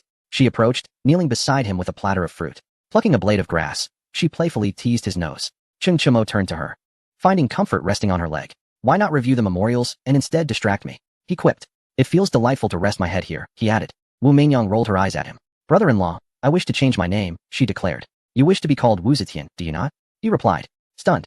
Wu Mingyang gazed at him in disbelief, wondering how he knew. Cheng Chimo closed his eyes, understanding her desire for a new identity. Wu Zetian could be interpreted in two ways. Wu Zetian, meaning she chooses her own heavens, befitting a woman who served 3 emperors, and Wu Zetian, implying that she is the heaven itself. This name was not without merit. She held authority over every matter in the Tang dynasty, the imperial seal resting in her hands. Is that acceptable? She asked, anxious about his approval, for her reputation mattered immensely to her. You have performed admirably of late, deserving of this name. It will evoke excitement when I hold you at night, Cheng Chimo replied. Wu Mingyang blushed, feigning innocence as she offered him a grape, deliberately keeping her finger close for him to nibble. He complied, gently biting her finger, eliciting her laughter. After a fortnight of leisure, Cheng Chimo returned to the garden following the morning court session. Wu Zetian was engrossed in reviewing memorials, her expression tense. Upon seeing him approach, she sprang up, lifting her skirt and rushing to him, burying herself in his embrace. Oh, brother-in-law, they are bullying me. Across the nation, I am being condemned, accused of bringing disaster. And they say I am unseemly, she lamented. Cheng Chimo patted her back, saying, do not weep. Speak to me of it. Wu Zetian stifled a sob and took a deep breath, ready to recount her grievances. Across the land, insults were hurled at her, the most egregious being accusations of insatiable desires, as though she wished for Cheng Chimo to crush her entirely. That is not untrue. You need not feel sorrow. He reassured her, her cheeks flushed with indignation as she glared at him. Cheng Chimo, sensing her frustration, bolted, with Wu Zetian playfully chasing after him. Eventually, he stood still, allowing her to leap into his arms, wrapping her legs around his waist and her arms around his neck. Brother-in-law, I do not care about their insults. There is something amiss. How could the common folk know of my figure? She asserted. Cheng Chimo furrowed his brow, realizing only 3 individuals were privy to that secret. He would not speak of it, as one was already deceased, leaving only Li Ji. Though he had fled the country, what could this mean? I have investigated. These slanders originate from a group known as the Fire Worshippers. They distribute gold and silver among the populace, and their followers now number in the thousands. This is a troubling sign, Wu Zetian said gravely. Cheng Chimo nodded and patted her, signaling her to dismount. Summon someone, he commanded. A palace maid approached promptly. Instruct Du He to investigate the Fire Worshippers, he ordered. The maid acknowledged the command, for Du He was the son of Du Ruhui. Li Chengxian, a steadfast supporter, is the prince consort of Li Lixian, who is the elder sister of Li Lizzie by 2 years. In Chapter 320, The 6 Doors, the courtier expresses concern about Du He's capabilities. Empress Wu Zetian remarks, as Cheng Chimo casts a questioning glance in her direction. Although Du He was once associated with the former crown prince, his close ties with the Helan family, which was annihilated by your directive to Empress Changsan, make him a concern. Gao Shilian has been deceased for many years, and the responsibility falls squarely on the brother-in-law. Cheng Chimo furrows his brow, gazing distantly at the flowers and grasses. Wu Zetian is right. The Tang dynasty appears tranquil, a facade maintained by her prestige, which, if one were to be candid, is merely a form of oppression. The followers of the fire worship may very well be testing the waters to see how Cheng Chimo would respond. What if I continued my course of action and resorted to killing? Cheng Chimo inquires. Wu Zetian gently shakes her head, approaching him and resting her head against his arm. The best strategy, she asserts, is to incite infighting among the enemies. Intrigued, Cheng Chimo contemplates that while his military acumen is sound, his cunning pales in comparison to Wu Zetian's. This is why he keeps her close. She revels in such matters. Who do you suggest I dispatch? He asks. Fang Yai. She replies. Cheng Chimo regards her thoughtfully. You have not heard of the 6 Doors, have you? Li Shimin's ultimate card, which is said to be the 6 Doors, actually comprises 6 families. I know of the Du family, but I cannot confirm the Fang family, and the rest are unknown to me. Wu Zetian states. Cheng Chimo muses that Li Shimin is indeed the progenitor of rebellion, possessing a myriad of schemes that continue to impact the Tang dynasty even after his death. Summon the palace made from the decree. Cheng Chimo commands. With Du's family entwined with the 6 Doors, he must tread carefully. Princess Chengyang requests an audience, a maid announces. Wu Zetian smiles, moving to the desk to gather several petitions. Brother-in-law, take care of your health, she advises, casting him a meaningful glance. Cheng Chimo turns his head away, muttering to himself about accepting the situation. As Wu Zetian departs, Princess Li Lixian enters. She bears an average appearance, with long legs and a pink hanfu that obscures her figure. Approaching Cheng Chimo, she bows and greets him. I pay my respects to your majesty. Her words are somewhat awkward, as she struggles with how to address him. What brings you here? Cheng Chimo inquires. Li Lixian fidgets, clasping her hands nervously. She feels utterly despondent, akin to a fallen phoenix. After Cheng Chimo ascended to the throne, all the princes faced dismissal. Li Shimin's children, along with Li Yuan's, have become idle, though thankfully, Cheng Chumo did not execute them all. Though the princesses remained within the palace, their status has drastically diminished, receiving meager stipends while Cheng Chumo restricts their exits, leaving them to languish in the palace. Your Majesty, may I marry? Li Lixin asks. She had been betrothed to the Du family at the age of 2, but on the day of Li Shimin's decree, Du Ruhui passed away. Such is fate. Li Shimin wished to withdraw, but lacked a suitable pretext.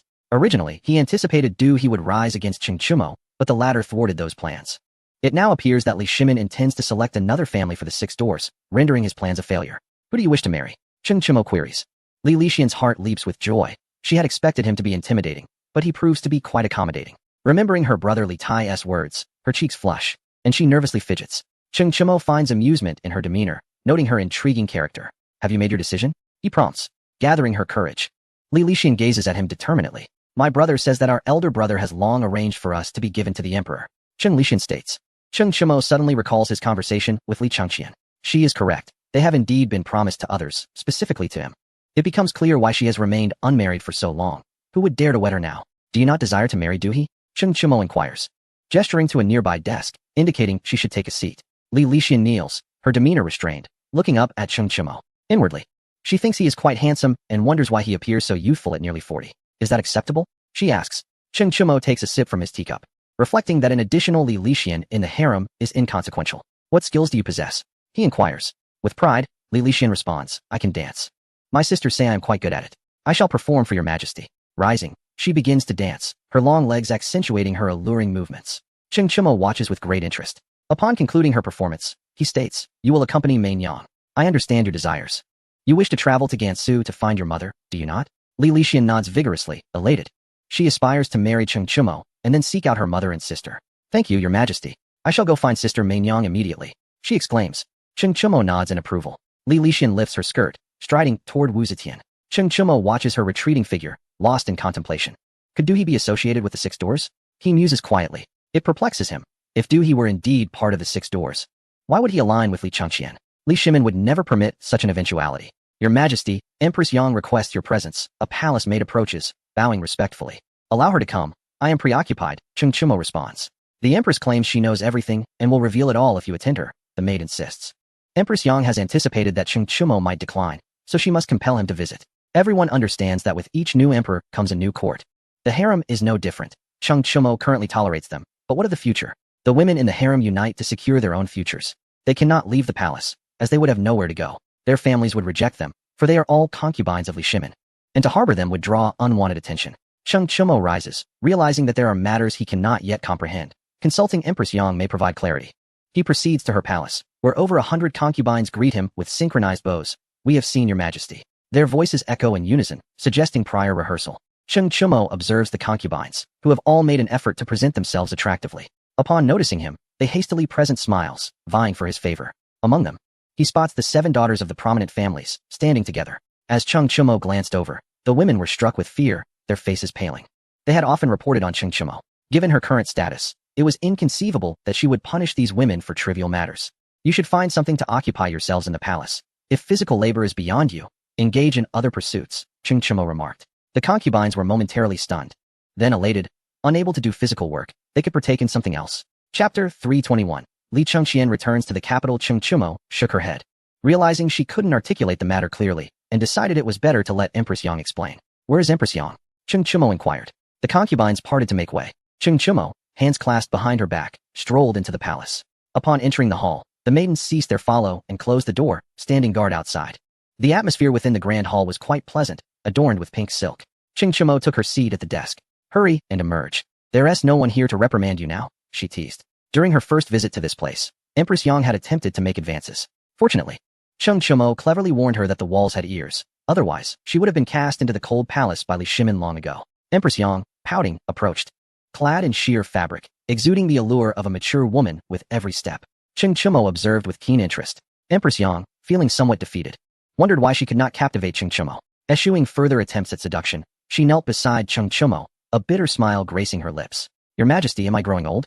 She asked, pouring tea for Cheng Chumo. Cheng Chumo refrained from drinking, eliciting a sigh from Empress Yang. Cheng Chumo did not trust her. In truth, she held no trust for anyone in the palace. Tell me what you know, Cheng Chumo prompted. Empress Yang obliged, recounting much of what the maidens had informed her.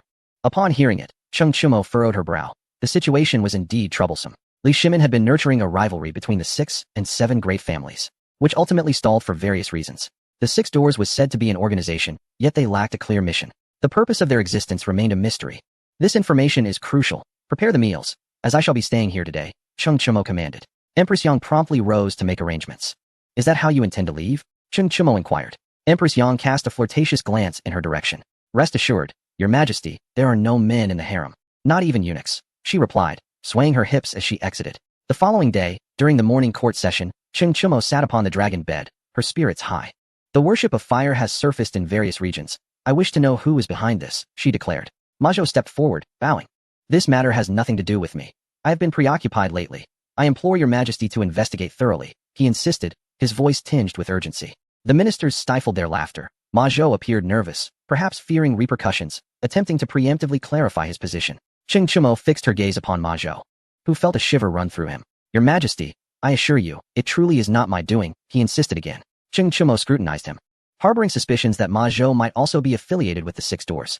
Such discussions could not take place in court. Revealing them would only deepen the concealment of those involved. Ma Zhou, nearly in tears, glanced around at his fellow ministers, seeking their support to attest to his innocence. However, none dared to come to his aid. To do so would implicate them as accomplices. Silence. Speak again, and I shall strike you, Cheng Chumo commanded, her expression darkening. She had observed closely and determined that Ma Zhou was not a member of the Six Doors. His personal strength was sufficient and lacking a family. He did not meet their criteria. Cheng Chumo turned her attention to the other ministers, who immediately averted their eyes, uncertain of her intentions. They could once gather intelligence from the palace, but since the eunuchs had all perished, no news had escaped. The maidens were too fearful to relay information to outsiders, as it could lead to dire consequences. After a prolonged silence, Cheng Chumo felt a sense of helplessness. She could not discern the truth. What do you intend to do? Your Majesty? Ma Zhou asked cautiously. Cheng Chumo regarded him. You will oversee the situation regarding the worship of fire, she instructed. With a resounding slap, Ma Zhou inadvertently struck himself, unable to contain his dismay. The ministers, witnessing his plight, decided to lend him their support. They could surmise who was behind the worship of fire. Those who bore animosity towards Wu Zetian were none other than the royal family. The royal lineage remained confined to Chang'an, with only Li Ji and Li Daozong having escaped. The worship of fire originated from Persia, now known as Iran, part of the Arab Empire. It was likely that Li Ji had already established himself there. The Arab Empire was as formidable as the Tang dynasty. Li Jun stepped forward. I believe it is appropriate for King Hengshan to take charge of this matter, he proposed. The ministers unanimously agreed. Indeed, Li Chengxian, as Li Ji's elder brother, was well equipped to handle him, having often dealt with him in their youth. If he were to eliminate Li Ji, no one would contest his actions, as it was an established tradition within the Li family. Agreed, Cheng Chumo affirmed. This is a sound strategy. In Hengshan City, Li Chengxian was engrossed in his studies when an imperial edict arrived at his study. He opened the document, scoffing, "You scoundrel. No wonder you don't want me to ascend the throne. It turns out you harbor imperial ambitions yourself. Why did I not see your wolfish ambitions sooner? This is quite satisfying." At that moment, Su Wan, who had been embroidering beside him, let out a laugh. "You brothers are quite entertaining," she said, grateful to Cheng Chumo for her newfound happiness, which had spared her from a life of solitude. Li Chengxian shot her a glare. Su Wan playfully blinked at him. He found himself at a loss for words. Her current demeanor made it impossible not to be fond of her. "What are you still doing? You should be preparing. Did you not hear your brother instruct me to eliminate that scoundrel Li Ji?" he urged. "Oh," Su Wan responded lightly, rising and sashaying out of the study. Li Chengxian felt his face flush, his body betraying him with its lack of stamina. Shaking his head, he returned to the edict, and as he read the final section, his eyes sparkled with excitement. "My brother truly understands me." He turned his attention to a small box that accompanied the edict. Upon opening it, he discovered a pill within. The edict stated that this pill had been personally tested by Cheng Chumo and was developed by Sun Simiao, proving to be extraordinarily effective. Without hesitation, Li Chengxian consumed it. Cheng Chumo could have easily harmed him, yet this was an act of trust. Li Chengxian dashed out of the study, catching up to Su Wan, who had not gone far, and swept her into his arms. Her eyes sparkled with affection. He carried her into the room, and after an hour, he set forth on his journey. In the carriage, Su Wan nestled against Li Chengxian's side. He wore a smug expression. "What are your plans, Your Highness? The worship of fire is quite a challenge. There are adherents even here in Hengshan," she expressed, her voice laced with concern. "Ha ha ha, such a trivial matter. It is merely a sect," he replied with confidence. The prince could not outmaneuver Li Tai, nor had he ever plotted against Li Ji. That was in the past now. He felt no hesitation. He had heard that Cheng Chumo's special troops were exceptionally formidable, and he longed to command them. "Will His Majesty grant you that?" Su Wan inquired. "Even with the best of relationships, one might not borrow special troops," she added. Li Chengxian smiled with a sense of pride. He was confident that, barring the wife of that lecher, he could borrow anything else he desired. I've already given my sister to Cheng Chumo as his wife. Borrowing his special troops would merely be an act of courtesy. Should he dare to refuse, I would make him pay dearly, Li Chengxian declared. Su Wan stifled a laugh, pondering who might find themselves tied to a tree and beaten. Chapter 322. Inebriation. After a long journey, Li Chengxian arrived in Chang'an. Upon reaching the Vermilion Bird Gate, the 6 commanders of the former Eastern Palace stood on either side to welcome him, accompanied by the Eastern Palace Guard. Upon sighting Li Chengxian's carriage, the 6 commanders knelt in unison, followed by thousands of soldiers who also knelt, shouting, "We pay our respects to the king of Hengshan." Their voices rang out in unison, filled with emotion as they gazed upon the carriage with teary eyes. As the curtain was lifted, Li Chengxian and Su Wan descended. Seeing the 6 commanders, Li Chengxian's eyes glistened with tears. These were his soldiers, bound to him for life. "Rise," he commanded, his voice quivering with emotion. The commanders stood, their hearts swelling with excitement at the sight of Li Chengxian. "His Majesty awaits you in the palace," one of the commanders informed him. "Humph, does he think he can disregard me just because he has become emperor?" Li Chengxian retorted, his tone tinged with exhilaration. Everything had changed upon his return to Chang'an. Who could fathom the feelings of the eldest grandson of the family being forced to leave the city? It was as if a turtle had entered the sea, a matter of deep frustration. "His Majesty has instructed that you continue as crown prince," one of the commanders whispered, discreetly observing Li Chengxian's expression. His face flushed with anger. Su Wan chuckled softly, unaware of who might be tied to a tree and beaten. "That scoundrel Cheng Chumo. I shall enter the palace now," Li Chengxian exclaimed angrily. In the rear garden of the palace, Cheng Chumo sat sipping tea while Wu Zetian perused memorials nearby, with Li Lixian assisting Cheng Chumo in shelling peanuts. The peanuts had been brought back by Wang Xuanza and were now cultivated in abundance, proving to be quite delectable. Li Chengxian stormed over and stood a short distance from Cheng Chumo, glaring at him. Wu Zetian approached Su Wan, wrapping her arm around her. "Sister, you are becoming more beautiful by the day. Come, let us take a stroll," Wu Zetian suggested with a smile. Su Wan agreed, as she was older than Wu Zetian. And given that Cheng Chumo was Li Chengxian's elder brother, Wu Zetian's claim of sisterhood was not misplaced. As the 3 women departed, Li Chengxian, seething with anger, knelt before Cheng Chumo. With a resounding slap, he struck the table, sending tea splattering everywhere. "You scoundrel, do you still expect me to be your son? Dream on," he shouted. Cheng Chumo cast a sidelong glance at Li Chengxian. "Have you never been beaten?" he replied, feeling somewhat embarrassed. Li Chengxian had changed considerably over the years. The softness had vanished from his face, replaced by a newfound masculinity. Li Chengxian felt uncomfortable under Cheng Chumo's gaze, lowering his head in shame, knowing he could not contend with him. "Regardless, I will not be the crown prince," he muttered weakly. Cheng Chumo did not press the matter further. "Your son must be nearly 10 years old. Who is his teacher?" "My master, Yuan Tiangang, is in Chang'an. When you have the time, send the child to him," Cheng Chumo suggested casually. Li Chengxian fixed his gaze on Cheng Chumo, understanding his meaning. He forced a smile. "I never imagined you would remain so carefree after becoming emperor." "I cannot compare," he admitted. "Let it be. My child shall remain a prince. You can have your own and let your master teach him," he concluded. Cheng Chumo rose, and Li Chengxian followed suit. The two walked side by side in the rear garden. Cheng Chumo attempted to lend Li Chengxian some support, but Li Chengxian shot him a glare. "Get lost. Do I need your assistance?" he retorted. "Haha, that's good." Cheng Chumo laughed heartily, convinced that Li Chengxian had come to terms with reality. "Prepare the food and drinks," Cheng Chumo instructed. A concubine complied. As the palace maids had been sent off to attend to other tasks, all service to Cheng Chumo was now performed by the concubines. "What are the eunuchs?" Li Chengxian inquired. How could there be no eunuchs in the palace? Wu Zetian and Su Wan approached. "Did you not say you would eliminate all the eunuchs once you became emperor? Your brother has become emperor, and he will eradicate all the eunuchs," Wu Zetian teased. Li Chengxian offered a wry smile, recognizing that his offhand remark had been taken seriously by Cheng Chumo. Li Lixian, observing the exchange, suddenly understood. No wonder Cheng Chumo intended to eliminate all the eunuchs. There must be a motive behind it, all stemming from his elder brother. After a brief stroll, the food and drinks were ready. Cheng Chumo and Li Chengxian began to drink. With each round, they exchanged flattery, which soon turned into boasting, ultimately culminating in a brawl. As expected, Li Chengxian was thoroughly beaten by Cheng Chumo.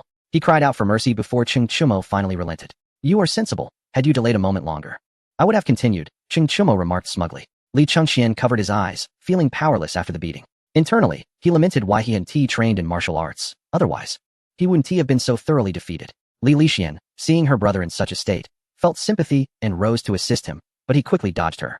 His body bristled with tension. Accepting Su Wan did not mean he could accept other women, not even a single hit. "Don't touch me. I've already given you all to Cheng Chumo. Go to him," Li Chengxian exclaimed disdainfully. Su Wan and Wu Zetian laughed heartily, having indulged in their fair share of drinks. "What are you laughing about? Help me back," Li Chengxian instructed Su Wan. She stood, slightly swaying. The two helped each other as they departed. Li Lixian looked on in dismay, wondering why her brother had to act in such a manner. Cheng Chumo felt dizzy and collapsed to the ground, falling asleep. Wu Zetian, too, lay down beside him, and quickly succumbed to slumber. Li Lixian gazed at the two, perplexed. Are they really going to sleep here? Aren't they returning to the palace? Yang Guifei approached, followed by a group of concubines who swiftly tidied up the dishes. She looked at Li Lixian. Why are you so foolish, Siener? Quickly lie down beside His Majesty and sleep. I'll fetch a blanket for you. Yang Guifei scolded gently. Li Lixian, blushing, nodded and gently lay down, resting her head on Cheng Chumo's arm, closing her eyes. As dawn broke, Cheng Chumo's arms began to tingle. Wu Zetian and Li Lixian were sleeping soundly. Cheng Chumo roused them, reminding them they had to attend court. In the Taiji Hall, after many years, Li Chengxian stood once more. The ministers dared not meet his gaze, as they had once been part of Li Tai's faction. Li Tai, indifferent, stood beside Li Chengxian. The elder brother is coming over for a drink, Li Tai mentioned. Li Chengxian nodded in agreement. A smile crept across Li Tai's lips. Cheng Chumo approached the dragon throne and addressed the ministers. What are your thoughts upon Li Chengxian's return? He teased, enjoying the sight of the ministers in discomfort. His gaze fell upon Ma Zhou, who seemed on the verge of tears, lamenting, why must it always be me? Your Majesty, I have no particular thoughts, Ma Zhou replied. Cheng Chumo, disinterested in further banter, noted that Li Chengxian needed a strategist for the task of managing the fire worshippers, and Ma Zhou was a fitting choice. You will accompany King Hengshan to handle the affairs of the fire worshippers, Cheng Chumo commanded. Turning to Li Chengxian, who still bore a scowl from the previous day's humiliation. Cheng Chumo mused how only Li Chengxian dared to act so boldly in court. After all, he was a brother, and Li Chengxian understood how to navigate relationships. Rest assured, I will apprehend the mastermind and deliver justice on the spot, Li Chengxian declared. Cheng Chumo nodded. Your Majesty, lend me your special forces. Such endeavors are perilous, and only they can ensure my safety. Chapter 323, Preparations for External Expansion. Cheng Chumo agreed without hesitation, and the ministers regarded Li Chengxian with newfound respect, impressed that he could even borrow special forces. After court, Cheng Chumo and Li Chengxian proceeded to the Ganlu Hall. Wu Zetian was contemplating a name change, but had yet to decide on a suitable one. Cheng Chumo was indifferent to such matters. They sat facing each other as Li Lixian served tea, deliberately distancing herself from Li Chengxian. Li Chengxian took a sip, remarking, is this tea brewed by you? Quite the troublesome task. Li Lixian, startled, hid behind Cheng Chumo. Cheng Chumo sighed, noting Li Chengxian's lack of gentility, even towards women. If he treated his own sister this way, one could only imagine how he would regard others. How many special forces do you intend to borrow? Cheng Chumo inquired. Li Chengxian paused. Isn't it 300? Why was Cheng Chumo asking how many? 500, he tentatively replied, eager to witness Cheng Chumo's reaction and where he might procure such numbers. Cheng Chumo nodded, and Li Chengxian was taken aback. Is there truly a count of 500? Or have you misunderstood? He questioned, doubt evident in his expression. Cheng Chumo, perceiving his skepticism, looked at him with a hint of mockery. Do you doubt that I possess such a number of special forces? Allow me to show you. Feeling uncertain, Li Chengxian followed him outside the hall. Cheng Chumo climbed into a carriage, while Li Chengxian intended to join him but was firmly declined. I find your presence distasteful, you shall ride alone. While I share a carriage with Li Xian, Cheng Chumo stated, not wishing to be near Li Chengxian, who made him feel uneasy. Li Chengxian shot a glare at Li Lixian, as if blaming her for being there. She lowered her head, pretending not to notice the intensity of his gaze, and with Cheng Chumo's assistance, she boarded the carriage. Once outside the palace, they headed straight for Fufeng County, a day's journey ahead. Upon arrival at the mountain stronghold, a group of children played outside, as Li Huan sewed garments for them. Upon seeing Cheng Chumo, she stood and smiled. What should I call you? Master of the house? Or your Majesty? Call me Master of the house. I prefer that you address me in such a manner, Cheng Chumo replied. Li Huan beamed, pleased that despite his elevation to emperor, he remained unchanged. Old Mo is training. He's in the back mountain. I'll fetch him now, she said. Cheng Chumo shook his head. No need. He then glanced at Li Huan's abdomen, noting her evident growth. How many? He asked. 3. She proudly replied, radiating joy. Impressive. You should sit and sew. You may stay at the villa in Fufeng County, where the environment is conducive to nurturing, Cheng Chumo suggested. Li Huan bowed slightly in gratitude, feeling fortunate to have chosen the right allies. She had intended to find a better place for her pregnancy, as it was too cold in their current location. Cheng Chumo led Li Chengxian and Li Lixian towards the back mountain. The journey was arduous, especially for Li Chengxian, who struggled with his legs, while Li Lixian found it even more challenging. Yet, her excitement shone through, as this was her first venture outside the palace, and the world beyond appeared wondrous. Upon reaching the back mountain, they were greeted by the sight of thousands in training, with 300 special forces each leading 100 recruits, creating an impressive spectacle. Li Chengxian, trembling, pointed at Cheng Chumo. You managed to turn 300 into 30,000. What are you planning? I require a pretext for external expansion. Over the years, the Tang dynasty has stockpiled quite an arsenal of munitions. They must not go to waste. We should engage in a war of attrition with a formidable nation. Cheng Chumo explained. Li Chengxian understood, realizing that Cheng Chumo had no regard for the fire worshippers and saw Li Ji as no true adversary. Such a notion was beneath him. External warfare was truly his objective. I see now, the fire worshippers are merely a pretext.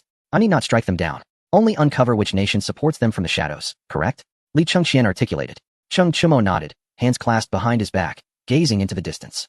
The Tang dynasty was strong enough. To refrain from military action at this juncture would indeed be a waste. I shall cultivate numerous generals. They will be responsible for the battles, and the court will manage the spoils. I am indifferent to their wealth. Or if the Tang dynasty sees an increase in noble families, Cheng Chumo declared. Li Lixian gazed at Cheng Chumo with admiration, understanding why her sister favored him and why her brother often spoke of him. If the Tang dynasty were to gain hundreds of noble families, it would emerge more formidable than ever, with no family daring to challenge the imperial authority. Cheng Chumo nodded in acknowledgement, turning to Li Lixian with eyes full of appreciation. Li Lixian felt a sense of pride as she glanced at Li Chengqian, almost reveling in the knowledge he lacked. Li Chengqian's expression darkened, but he held his tongue. Old Mo promptly approached, intending to bow, but Cheng Chumo halted him. There's no need for formalities. Old Mo, Li Chengqian requires 500 special forces. Please arrange that for him, and let him experiment with firearms. Inform them that the era of cold weapons is coming to an end, Cheng Chumo instructed. After patting Old Mo's shoulder to test his condition, which remained robust, Old Mo swiftly assembled the 500 troops. Li Chengqian gazed at them, still skeptical. Can they truly compare to your special forces? He questioned. He harbored considerable doubts regarding the combat prowess of these individuals. Cheng Chumo, disinterested, refrained from elaborating. What do you have to fear with the Eastern Palace Guard? If they falter, simply send your guards in, he remarked. Li Chengqian turned and departed, finding conversation with Cheng Chumo too taxing. Old Mo, prepare the drinks. I shall not indulge with you today. I will visit you at the Fufeng County Villa once your child is born, Cheng Chumo stated, directly informing Old Mo to go to Fufeng County for childbirth. Old Mo chuckled heartily. Rest assured, master, once this training concludes, I shall take my family to Fufeng County. Cheng Chumo and Li Lixian meandered about, while Old Mo placed the prepared food and drink in the carriage. Cheng Chumo and Li Lixian boarded the carriage, heading straight for Fufeng County. Upon arrival, they sought out the concubine of Chibi Heli. The concubine greeted Cheng Chumo with delight, and her child called out Father Emperor upon seeing him. Cheng Chumo observed the youth in silence, reflecting on how swiftly time had passed. Let us go to see someone, he proposed. They arrived at the royal tomb. Still in that village, an elderly man sat beneath a tree, weaving baskets. Upon noticing the unfinished basket in Cheng Chumo's hands, it fell from his grasp. I never imagined you would ascend to the throne. I am in awe, Chibi Heli remarked. What is this? Did you ever foresee your child becoming a prince? Cheng Chumo replied. Chibi Heli rose with laughter. Not until we are inebriated shall we return. Chapter 324. Li Chengqian encounters trouble with Tubo. Documents were laid beneath the tree, alongside several jars of wine, and the two commenced their revelry. Chibi Heli plucked a few leaves, placed them in his mouth, and took a hearty swig of wine. This is the flavor, he declared, swaying his head. Cheng Chumo imitated him, tasting the leaves as well. Bitter, he remarked, following it with a large gulp of wine. This is the flavor, he echoed. The two exchanged glances and erupted into laughter. Their concern was not how they drank, but rather with whom they drank. You are free now, go wherever you wish. Do you not want to bring special forces for a battle? Cheng Chumo suggested. Chibi Heli remained silent, embracing the wine jar. Cheng Chumo rose, taking a turn with the wine jar. In this moment, whoever set down the jar first would be deemed cowardly. Eventually, they lay beneath the tree, their bellies full. Chibi Heli burped repeatedly, each time spitting out a mouthful of wine. Cheng Chumo covered his mouth, knowing he could not lose as the emperor. I have matters to attend to. We shall drink again another day, he mumbled indistinctly. Supported by Li Lixian, he returned to the carriage. As the carriage rolled on, Cheng Chumo swayed within. Unable to contain himself any longer, he began to spew. Help, help, Li Lixian cried out. Cheng Chumo resembled a fountain, gushing wine incessantly. Li Lixian, seated opposite him, found herself drenched. Just as she was about to cry for help, Cheng Chumo embraced her, his lips meeting hers in a fervent kiss. Li Lixian's eyes widened, unable to voice her shock, her body trembling. The wine flowed from Cheng Chumo's mouth into hers. He would not allow her to cry out, for that would be too embarrassing if Chibi Heli heard. As the carriage departed, Li Lixian rolled her eyes and lay back, intoxicated.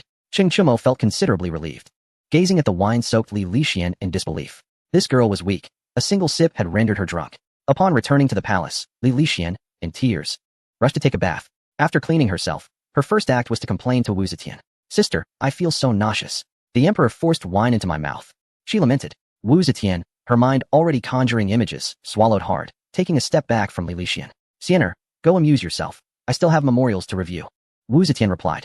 Li Lixian stared at her in disbelief. Wah! She wept, leaving with tears flowing, feeling greatly wronged. Her first venture outside the palace had turned into a lifelong grievance. A month later, Li Chengqian completed his mission. During the morning court session, he leaned on a cane. Your Majesty, please take action. I was ordered to investigate the Zoroastrian sect. After enduring countless hardships, I finally uncovered the mastermind. Upon realizing the plot was exposed, the mastermind sought to eliminate me. I fled swiftly but was wounded by a hidden weapon, and now I am lame. Li Chengxian proclaimed. His voice filled with a tragic resonance, as if he bore a great injustice. Cheng Chumo erupted in fury. How dare anyone harm the Prince of Hengshan of the Great Tang? Who is the mastermind? He bellowed, rising in anger. The individual is of Tubo descent, Li Chengxian replied. The ministers widened their eyes, comprehending the implications. They understood why Li Chengxian was tasked with this matter. It was all a scheme to tarnish his reputation. Li Chengxian was already a cripple, was he not? The ministers grimaced, realizing that Cheng Chumo had brought a trivial Zoroastrian sect before the court merely as a pretext. Tubo has quite the audacity. Does he think I am incapable of riding a warhorse or wielding a sword? Cheng Chumo's countenance darkened. Proclaimed to the world, Tubo has attempted to assassinate the Prince of Hengshan of the Great Tang. Henceforth, the Great Tang declares war on Tubo. I shall lead the charge personally to avenge the Prince of Hengshan, Cheng Chumo declared. The military officials knelt in excitement, and the external conflict was initiated. The civil ministers chimed in unison. They had no desire to engage in matters of war, finding the excuse too perfect to counter. After the court session concluded, in the palace, Cheng Chumo instructed, continue to monitor the Zoroastrian sect. I know who is supporting them from the shadows, and he must perish. Li Chengxian nodded. Li Ji must die. What manner of death do you propose? Li Chengxian inquired. Ensure he meets a dignified end. How he dies shall be for you to decide. Cheng Chumo replied. That afternoon, an imperial edict was dispatched to the military, mobilizing 500,000 troops to advance on Tubo, with Wang Xuanzi as the commander. Cheng Chumo set forth towards Gansu. Upon receiving the news, the Tubo court fell into silence. Songzan Ganbu smiled bitterly. Has Cheng Chumo truly taken action? My king. How shall we respond? A minister asked. Songzan Ganbu glanced at the map, feeling a deep bitterness. Ah, you Cheng Chumo, you and your Dayue city. Cheng Chumo had occupied Dayue city years prior, with 50,000 Tianyuan troops stationed there. Who could capture Dayue city? Songzan Ganbu pondered. The military officials remained silent. It was indeed unassailable. Over years of development, Dayue city had become Tubo's strongest fortress, with countless artillery positioned atop its walls, instilling fear throughout Tubo. The rebels had already defected to Dayue city, indicating a strong desire to join forces. I shall lead the charge. We must capture Dayue city before the Great Tang army arrives, Songzan Ganbu declared. The military officials responded affirmatively. Songzan Ganbu instilled confidence in them, recognizing Dayue city as a crucial battleground. If the Tang army entered Dayue city, the subsequent battles would be rendered unnecessary, leaving them at a disadvantage. In Gansu, the Fufeng Jinbei army and the new army had already crossed the border, advancing towards Dayue city. Li Ku had already led the Shu army out of Sichuan, heading directly for Dayue city. Su Dingfang has already taken command of the Great Tang naval forces, advancing upstream directly towards Tibet. From various regions, 30,000 troops have been summoned to gather in the river valley. After reorganizing, they set their course for the Sun and Moon City. Tibet, at any cost, aims to seize this city, while the Great Tang is equally committed to providing reinforcements. The Sun and Moon City serves as a ticking bomb within Tibetan territory, effectively splitting it in two. Should Songzan Ganbu reclaim it, he could negotiate with Cheng Chumo. Failure to do so would leave him defenseless, destined for annihilation sooner or later. Cheng Chumo has dispatched an unexpected force against Songzan Ganbu, special forces commanded by the seasoned General Qi Baiheili. He is now leading his special troops to the kingdom of Dashi, preparing to traverse towards Napoleon. Meanwhile, the fortunate general commands 30,000 cavalry from the grasslands to follow. This strategy aims to cut off the enemy's resources. Once these 30,000 special forces reach Napoleon, they will control the entire region and subsequently launch an attack on Tibet's rear. If the plan is executed flawlessly, Songzan Ganbu will not withstand the pressure for 6 months. The imperial edict is intriguing.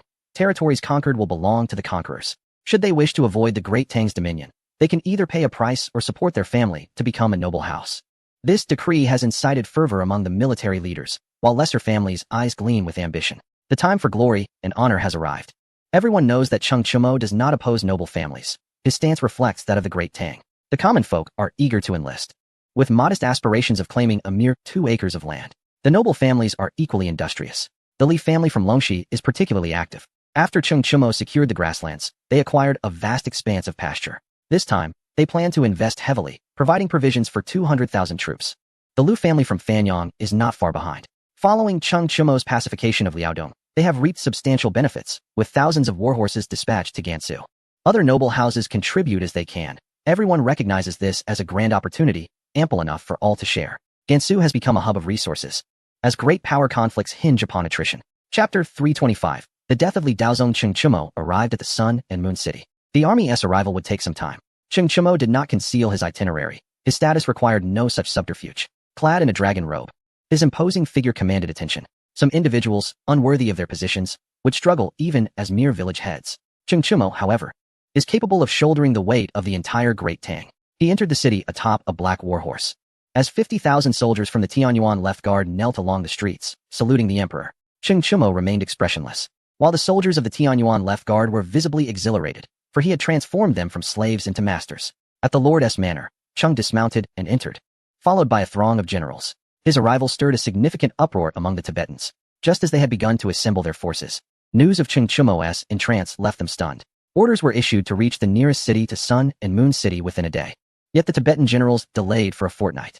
There was little they could do. None were foolish enough to confront Cheng Chumo without understanding why he is revered as a divine general. Without facing the special forces, they would remain oblivious to the true meaning of despair. The rebels, in a straightforward manner, sent a missive to Cheng Chumo, offering anything he desired as long as he refrained from attacking them. Cheng Chumo responded, demanding both people and land. The rebels fell silent upon receiving his reply.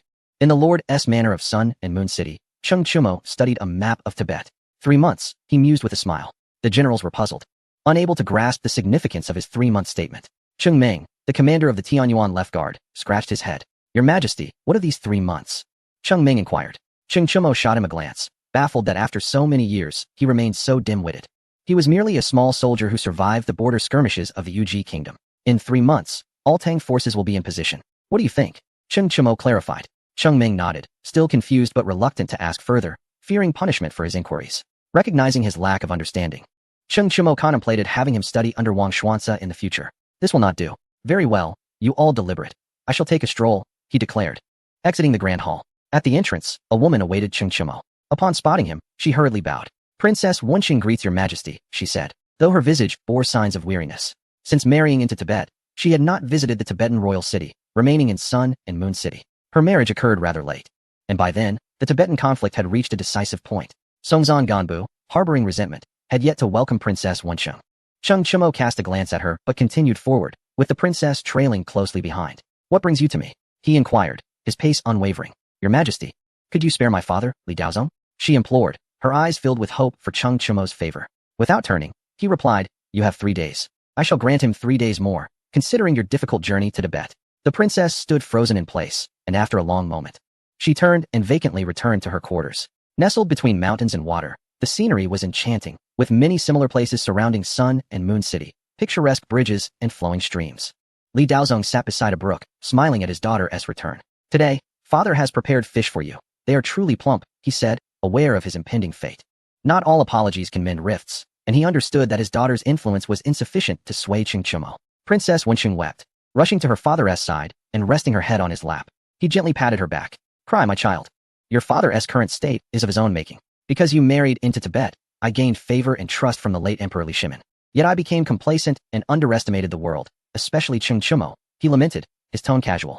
The moment Cheng Chumo emerged from the late Emperor's tomb, I should have relinquished everything to join you here. That would have led to a different outcome. This place is truly beautiful, and I have grown fond of it. But I realized this too late. Princess Wenqing cried herself to sleep. Li Daozong prepared a dish of fish for her. Upon awakening, the father and daughter shared a meal. Li Daozong placed a piece of fish on her plate. Do not dwell on it. Your father deserves this fate. If you were Cheng Chumo, you would annihilate my entire clan. That he only seeks my life is a great mercy, considering your arduous journey here. Moreover, my death is of no consequence to him. Tears streamed down Princess Wenqing's face. After their meal, Li Daozong tidied the dishes and approached the brook, gazing at the clear water with a smile. Those without foresight will soon find themselves in peril. I, Li Daozong, regret being blinded by power, he chuckled bitterly. Li Daozong died by poison, taking his own life. Upon hearing the news, Cheng Chumo displayed little reaction. Good riddance. I've long wished for his demise, Cheng Meng remarked. Cheng Chumo chuckled softly. When a person dies, their debts are settled. In recent days, Songzan Ganbu is poised to besiege the city. What strategies do you propose? Cheng Chumo inquired. What else is there to discuss? Your Majesty, issue a decree, and I shall lead the troops into battle, leaving no survivors in my wake, Cheng Meng asserted. Your perspective is indeed sound. However, your lack of military experience renders you unfit for this endeavor. I shall take command, Cheng Chumo replied. Cheng Meng's eyes widened in disbelief. How could His Majesty claim he lacked experience? He had been following Cheng Chumo into battles since he was 12 years old. Your Majesty, do you intend to lead the troops personally? That is unacceptable, Cheng Meng insisted. Cheng Chumo's expression darkened. This mountain cannon may usually be dull-witted, yet suddenly he comprehends? What I say is the imperial decree, Cheng Chumo declared with ire. Cheng Meng shook his head vigorously. An imperial decree or not, it is imperative that Cheng Chumo does not lead the charge. Should you allow him to do so, Wang Xuanzi will be here to deal with him. Your Majesty, you may say whatever you wish, but he cannot ascend to the battlefield, Cheng Meng retorted. Cheng Chumo smirked coldly. You, Cheng Heir, have overstepped your bounds. Do you wish to incur my wrath? Cheng Chimo threatened. Cheng Meng remained unfazed. From this day forth, the command of the Tianyuan Left Guard Army shall be mine. Cheng Chimo proclaimed. Very well, Cheng Meng acquiesced. Cheng Chimo stared blankly at Cheng Meng, who had previously been so adamant in his opposition. It seems this was all mere posturing to evade responsibility. Cheng Meng, feeling ashamed under Cheng Chimo's gaze, lowered his head. Had you spoken thus earlier, I would have readily agreed, he confessed. Cheng Chimo, unwilling to engage in further banter, found it exasperating. Gather the troops. I intend to strike while they are still unsteady. Cheng Chimo commanded. Cheng Meng complied. In half a day's time, the army assembled outside the city, clad in battle armor. Cheng Chimo surveyed the Tianyuan Left Guard Army's impressive equipment with some bewilderment. This armament surpasses even that of the new army. He looked toward Cheng Meng, who wore a proud expression. Proximity to water allows one to reap the first harvest. Other troops were dispatched northward alongside Cheng Chimo. The equipment produced in Gansu went unused and was thus allocated to him. The entire army was outfitted with long spears, half equipped with handguns, 3,000 light cannons, and 1,000 heavy cannons, along with 150,000 warhorses. This configuration ranks among the finest in all of the Tang Empire. Cheng Chimo turned his gaze to the Tianyuan Left Guard Army. This is no stealth attack. We shall charge directly. Chapter 326, The Schemes of Songzan. Full speed ahead. Target the nameless city 30 miles away. Upon arrival, do not linger. Fire all the shells and retreat, Cheng Chimo commanded. Cheng Meng acknowledged the order. The entire army surged forward, while Cheng Chimo held back. He had anticipated pressure on the Tianyuan Left Guard Army as they defended the city and sought to instill fear in Songzan Ganbu. However, upon witnessing the Tianyuan Left Guard Army's equipment, Cheng Chimo felt reassured. We shall strike freely. Let us gauge how the enemy responds to this artillery. If Songzan Ganbu has no countermeasures, he may surrender. Boom. The cannon fire erupted, and Cheng Chimo could hear it clearly from within the city. The artillery fired in unison, causing tremors even in Ryu City. The earth itself seemed to quake. The nameless city was engulfed in the onslaught. 10 miles from the small city, Songzan Ganbu beheld the once thriving settlement reduced to rubble. A bitter smile crossed his face. Cheng Chimo is indeed at Ryu City. Perhaps only a divine general would dare to strike at this moment, Songzan Ganbu mused. The ministers regarded the devastated city in speechless awe. Songzan Ganbu had foreseen this. Should they remain in the city, they too would meet the same fate as the small city. My king, how shall we respond? One of the military leaders queried. He had not anticipated such ferocious artillery from Ryu City. Thankfully, they were not besieged. Had they been, this army of 500,000 would have been decimated by the bombardment, leaving Tubo incapable of retaliation. We must act now, Songzan Ganbu resolved. The military leaders felt a surge of excitement. Songzan Ganbu had already speculated that Cheng Chimo would take the initiative. He had allied with the rebels, recognizing their legitimacy, and would draw the Tang army's main force while they would orchestrate a surprise attack on Ryu City. Ryu City, dressed in a yellow embroidered dragon robe, Cheng Chimo stood atop the city walls. The rebel leader, mounted on horseback, was positioned 500 meters away. Cheng Chimo, surrender now. There are no troops within the city, the rebel leader declared. Cheng Chimo's expression remained unchanged as a hot air balloon ascended into the sky. All eyes turned toward the balloon. Indeed, there were no soldiers. Seizing the city would be effortless for you. However, I must remind you that while you may capture Ryu City, I shall return in due time, and when I do, it will not be as it is now. I have shown clemency towards Tubo. Should the day come when I do not, all of Tubo shall face annihilation. Cheng Chimo warned. The rebel leader gazed at the hot air balloon in silence. What would be the benefit of capturing Ryu City? The Tianyuan Left Guard Army would still be present, and Cheng Chimo would likely depart in the hot air balloon. He was certain that Cheng Chimo would indeed return. What measures would he take then? Would he act as he did against the Turks? Can Tubo withstand the might of the Tang cavalry? A bitter smile formed on Songzan Ganbu's lips. What a cunning strategy. He himself dares not confront me, yet he lures me in with sweet words. He draws the Tang army's main force, leaving Cheng Chimo as the true threat. What would be our fate should we incur Cheng Chimo's wrath? One of the Tubo rebel generals pondered. The rebel leader sighed inwardly. This truly posed a dilemma. He turned to Cheng Chimo, stating, we do not wish to engage you. Yet we have no choice but to fight. He believed that Cheng Chimo represented the greatest menace. Should they secure this location, there would be no foothold for Cheng Chimo in Tubo. Cheng Chimo smiled faintly, waving at the hot air balloon in the sky. The hot air balloon descended onto the city wall, and Cheng Chimo boarded it. The balloon gradually ascended. Cheng Chimo addressed the rebel leader, inviting him into the city. The hot air balloon soared higher. The gates of Ryu City swung open. Several citizens unfurled a red carpet as they departed. The rebel leader gazed at the crimson carpet, feeling a chill run down his spine. It resembled blood. Gritting his teeth, he prepared to command his troops to enter the city. Yet before he could utter a word, several strategists intervened. My king, you must not. We cannot enter Ryu City. It is a graveyard, one of them cautioned. The rebel leader turned to the strategists. My king, consider this. Once we enter the city, what will happen when the Tianyuan Left Guard Army returns? Will we defend the city? The strategist posed. The rebel leader suddenly grasped the implication. Should he enter Ryu City, he would be compelled to defend it. What resources would he have to withstand the Tianyuan Left Guard army's return? Could he endure the artillery fire within the city? Ha ha. Cheng Chumo laughed heartily from above. The rebels gazed up at him. Today, I decree that whoever captures land shall claim it as their own. Those who conquer a territory of 1,000 miles shall be crowned as kings, and their families shall be elevated to the ranks of the great families of the Tang.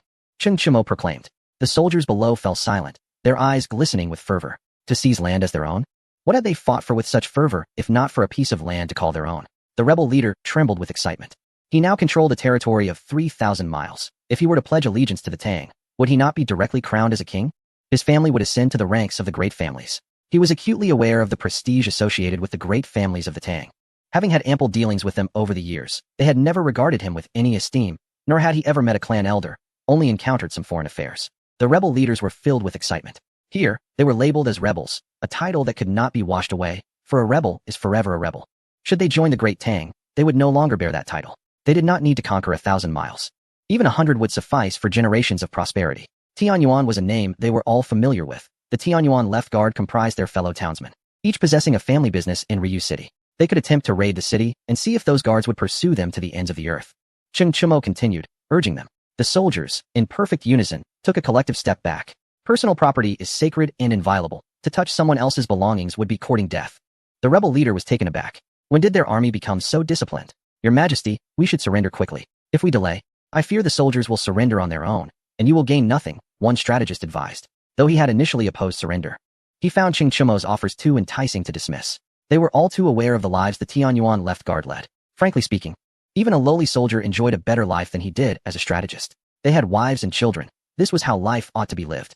Cheng Chumo's words needed no questioning. The Tianyuan Left Guard stood as the finest example. Cheng Chumo truly regarded them as his own. Just look at their gear, then at their own. Look at their rations, then at theirs. Even their stables surpassed their own. Had Cheng Chumo continued to recruit soldiers, the Tianyuan Left Guard would have swelled to hundreds of thousands. Which slave from Tubo would not wish to join the Tianyuan Left Guard? Some among the rebels were already stirred to action. A few less astute leaders had cast down their weapons, trudging towards Ryu City in a daze. One would inevitably lead to countless others. More and more soldiers laid down their arms. They wished to join the Tianyuan Left Guard. They did not wish to remain slaves. Cheng Chumo roared once more. All soldiers ceased their hesitation. Instead of lowering their weapons, they aimed them at the rebel leader. I surrender. I surrender. Your Majesty, I am willing to submit. The rebel leader shouted, dismounting and kneeling on one knee. As he knelt, all the rebels followed suit. A cold sweat broke out on the rebel leader's brow. Fortunately, he was swift enough, for had he been a moment later, he would surely have faced the soldier's wrath. All right, enter the city. Once inside, stand in order on the streets. I shall have someone register you and allocate housing, Cheng Chumo instructed. The rebels entered the city obediently, standing still along the streets. Chapter 327. Princess Chizuan was taken aback. Upon Cheng Ming's return from his mission, he was struck dumb. 300,000 rebels filled every street of Ryu City. Cheng Chumo began to take notes in a small ledger, not even inquiring their names, simply pressing their handprints. Why are you so thin? Eat more meat later, he said, approaching one soldier. The soldier understood Cheng Chumo's words and looked at him with excitement. Finally having found an organization, Cheng Chumo gently patted his shoulder. Don't cry, I'm not dead yet, he reassured. The rebels erupted into laughter, creating a harmonious scene. The rebel leader followed closely behind Cheng Chumo. Your Majesty, look at all this land I possess. Could I not be granted the title of prince? He shamelessly implored. Cheng Chumo ignored him, asking, what have you been doing? Cheng Ming approached. Your Majesty, what is happening? He inquired. We are voluntarily surrendering. The rebel leader interjected before Cheng Chumo could speak. Let us put it nicely. When seeking benefits, we can ask for a bit more, he added. Cheng Chumo did not refute him. He was not concerned about granting them additional benefits, nor did he care about trifles. Stop with the chatter. Prepare the provisions quickly and assign part of the men to register, Cheng Chumo commanded. Cheng Ming complied. 10 miles from Ryu City, Sungzan Ganbu's expression was grim. The rebels were utterly useless. 300,000 of them, and they surrendered. Who could have predicted this? The Tubo generals were equally furious. Those mountain warriors had fought valiantly. Yet upon encountering Cheng Chumo, they cowered. It was absurd to hear of 300,000 surrendering to a single individual. What shall we do, my king? The Tubo generals asked. Sungzan Ganbu sighed deeply. What else can we do? He understands why the rebels have failed. The feelings of slaves are universal. Unless Tubo abolishes its system of slavery, it will never defeat Cheng Chumo. This is the esteem he holds in the hearts of the slaves. With him, they can eat their fill, cultivate land, and have the right to bear offspring. This is Tianyuan. Everyone knows that the will of the people is formidable. Just as a single critique can be deemed a fault, a multitude criticizing is justice. The principle is akin to killing one being a crime. while slaughtering thousands is viewed as valor. In the face of righteousness, imperial authority must yield. Tubo finds itself in this very predicament. The slaves do not speak. Their actions speak volumes. The rebels' defeat would be the same even if Songzan Ganbu led the charge. The slaves would never direct their weapons at Sheng Chimo. Songzan Ganbu was in a difficult position. He genuinely did not wish to fight, but sought to change Tubo's status quo and abolish slavery. Yet the slave owners would not agree, and Sheng Chimo would offer him no opportunities. He knew that Sheng Chimo had been plotting against Tubo for quite some time.